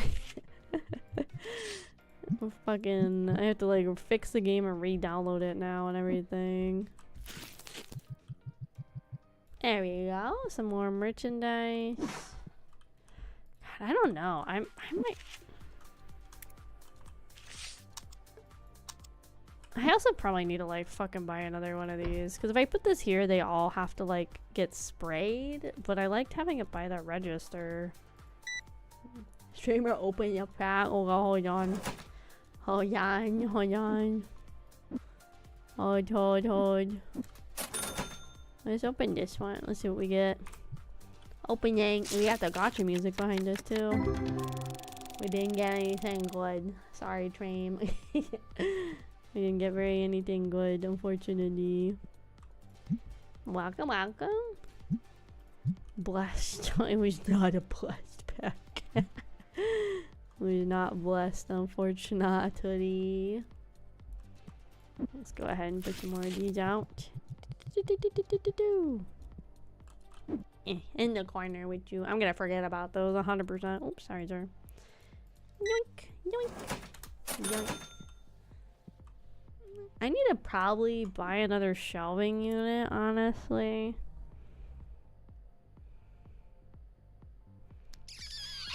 want to spend some more for the box. Let's buy another shelving unit. I probably need more. There you go. Nice. More unit space. Hello. Ooh, 2 deck boxes. Bless for the next pack. Okay, I'll do the next one. Oh, yeah. Open another one. Ooh, nice. No pushy buy. Nice. Let's do this set then. Let's see. Not blessed again. Not even anything new. What the hell? That's me. Let's see. Let's just get rid of this box because I'm gonna forget about these 100%. Nice. I love gambling. There's stuff in there still. What the heck do you mean there's stuff in here still? God, so many fucking sleeves. Now nobody can complain. Oh my god, the Stinkertons are here. Hold on. Get clean. Get clean. Where's the other one? I gotta sit down. Okay. Let's see. What else can I buy inventory wise? I really want to save up to get more like licensing of the plushies and stuff. We haven't really done boxes in a minute. Let's get like a set of boxes. I don't even have this licensing for the like big thing of boxes. Let's do some boxes. Oops, sorry. We have not had boxes in a minute. Okay, let's get these boxes in here. You can just like gamble for rent money. I mean, kind of. I think the biggest pull we've had so far was like a couple $100. Nothing like crazy. We got like some full art card that was like a couple $100. That was cool. But nothing like super crazy's happened yet.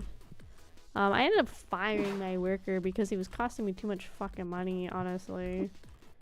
What's your deal? Walter White, get out of here. Yeah, I ended up firing my worker because he was costing too much fucking money every day.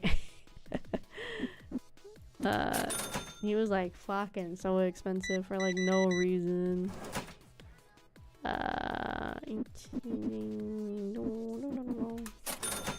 I ended up firing him because he was costing me so much money every fucking day.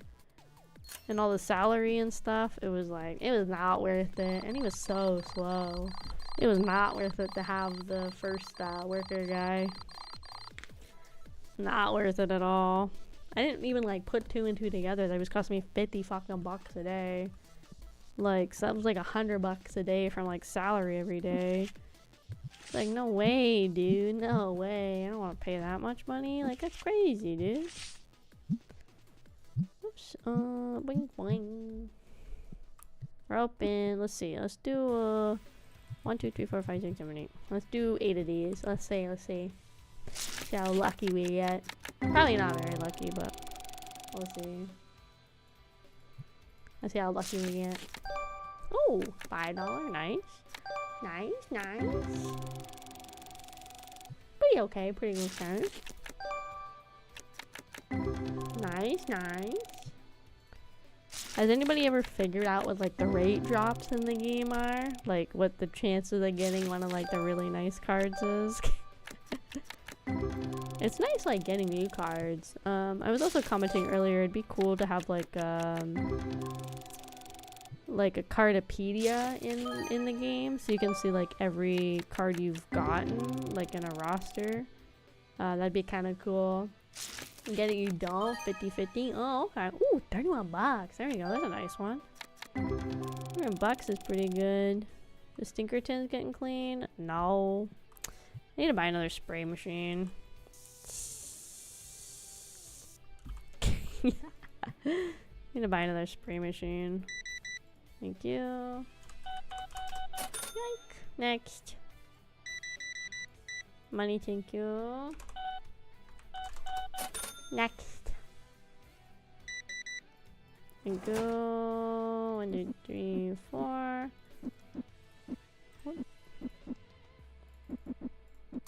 Okay, next.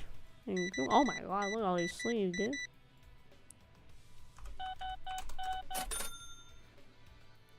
And one sleeve. Thank you very much. I think we got some pretty good stuff on the store today. Pretty good stuff on the floor. Pretty good, pretty good. These guys still aren't selling. I don't think they're that expensive. I don't know why he's not very popular. I'll lower him a little bit more. How about that? We'll make him a little cheaper. Just a little bit. Not too much though. Not too much. Just a little bit. Let's see. I think everything's like fine. I think everything price wise is like okay. This one's a little expensive. We'll lower it a little bit. We'll see if that helps move it. I can't read what you're saying when you're in my face. Hello. Ding, ding, ding. Boink. Next. Thank you. Boink. 5. Boom, boom. Yes. Nice. Let's see. We might actually have to save here so I can get over to my Nikki dailies. I'm getting kind of EP gamers, I ain't gonna lie. So might have to save here. And 1 second, ma'am. Ooh, nice. Let's see.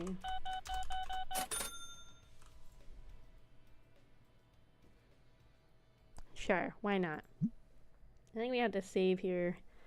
And then that way I can do my dailies. I guess we'll save it here too to be extra safe. Yeah. I think I'll do that. I'll save it here so I can go ahead and do my dailies. And stuff. Because I'm getting caught in beach. I'm gonna turn off the music. Okay, let me get... Yes, let me get Nikki going. So we can do the dailies for that and then we'll wrap up. We'll wrap up after that. Get my sound mixer going. Let's see. Sound settings. No, sound mixer. That's what I need. Sound mixer. This should only take us about like 15 minutes, honestly. Not even that bad to do the Nikki dailies.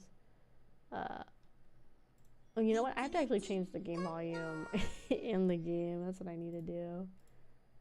Let's see. Let's see if that'll grab it. Let me just change this to infinity Nikki. And we're gonna just switch it to dailies, then veg.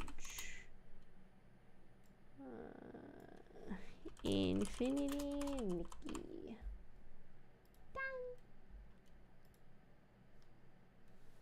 Yeah, I do have to, before we get into the game, let me put the game sounds back up. Because I definitely had all that turned down. And graphics, we can put it back on, put all these back on high. I turned these on because I was trying to get more of the little do's and stuff done. Let me also turn up the desktop audio here for you guys. I was like collecting a lot of like do's and whim stars off stream, so I needed the graphics to be high so I could see them further away. That's what I needed to do.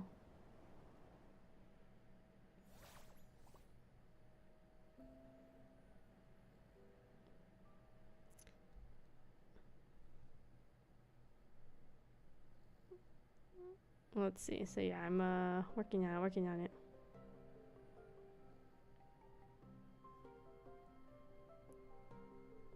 Okay, let's see what we need to do to get these done.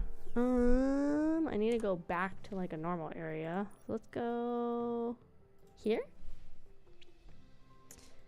Let's go here and grab this one. Yeah, I made like pretty good progress on the game. I've been getting a lot of diamonds and stuff too. The game's been like giving a bunch, and now that I have like everything I've been pulling, I've been saving for like at least a week and a half. So for the next event when it comes out, I should be not like have a shit ton of pulls, but I'll have like a decent amount of pulls, which is nice. Before I forget, let me do the weekly so I get that. Because I forgot to do that yesterday. That was fun.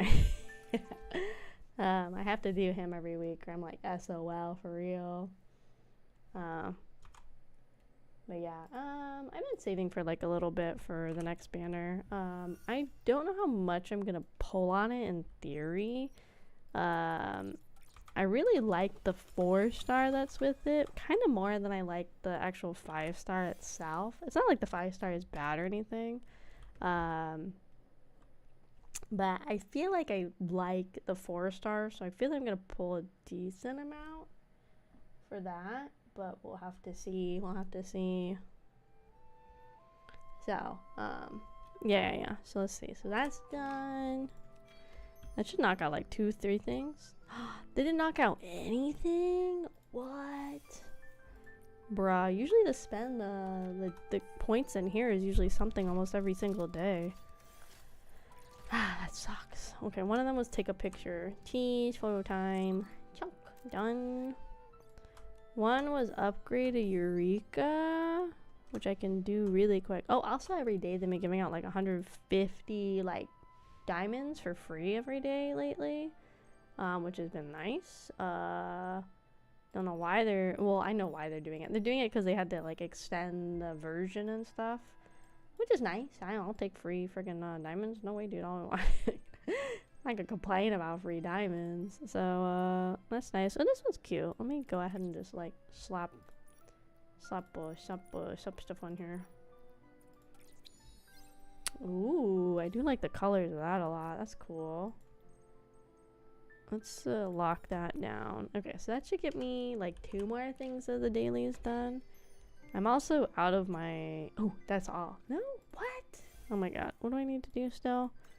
Plants. Okay, we can go collect plants really quick. I do need to refresh my daily login for the month. It expires tomorrow, so I gotta refresh that. So let's grab some plants. 1, 2, 3. I think it's 5, huh? I also only have 2 more whim stars left, and then I have like every whim star in the game. Not that I really need every whim star right now. Those don't count, huh? I'm sure later, if new areas, like new parts of the world also require whim stars, then it'll like help. But I don't know. I don't know right now if I really need every single one. I think they have more in the game than you need, so that way if you're like a player that hasn't found them all, you have more options, is probably honestly why they have so many extra. Same with like the whim stars or the dews of inspiration. There's not really anything else to do with them at this point in the game. I don't know if they're gonna have like the dragon guy Kilo have more outfits in the future for having so many that you've collected. Like, I don't know if that's gonna be a feature, because I have like so many extra. I think if I go into my backpack, we can actually see how many I have. Maybe let's call the shooting stars, because that's usually something too when it's here.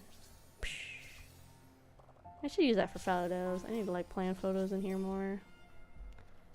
Let's see, it's over here. Okay, and in here I have to do dailies too now, because I need these for working on the sea star other colors. I think one's over this way. Yeah. Let's see. Okay, there's one right here too. Let me go to the crystal veil real fast. Let me go do that one. Let me get it.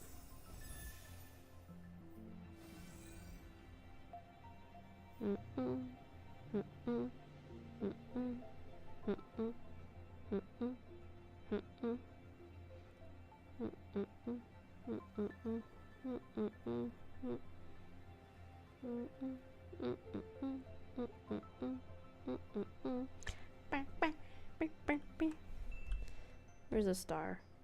It's somewhere around here. Let me get all the little guys. Blink. Yeah, normally I would also do my Nikkei dailies on stream, but like I said, I got a frickin' Apparently I have to like freaking re-download the game, and then I have to change the freaking settings back to what I want, which is like the high quality.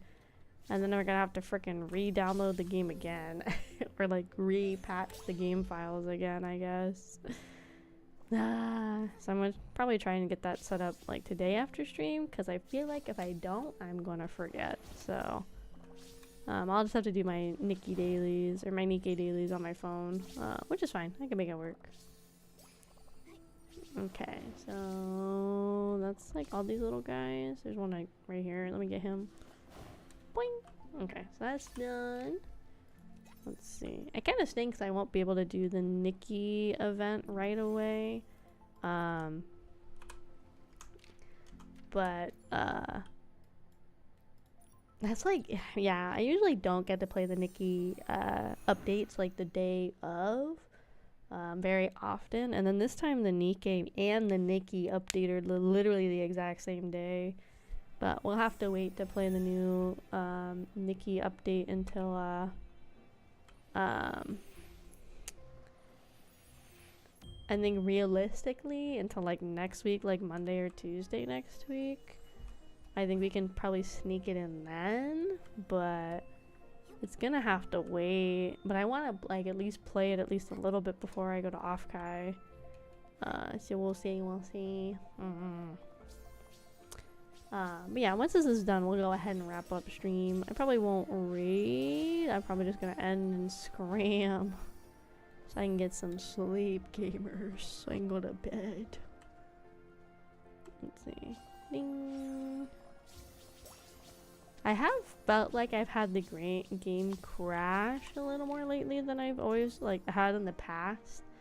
I definitely think it's had like a little bit of issues. Nothing like crazy, but I definitely feel like I've noticed it crashing a lot more lately than it's like ever kind of done. Okay, so now that I've done all this extra stuff on the outside, I'm literally just focusing on this part.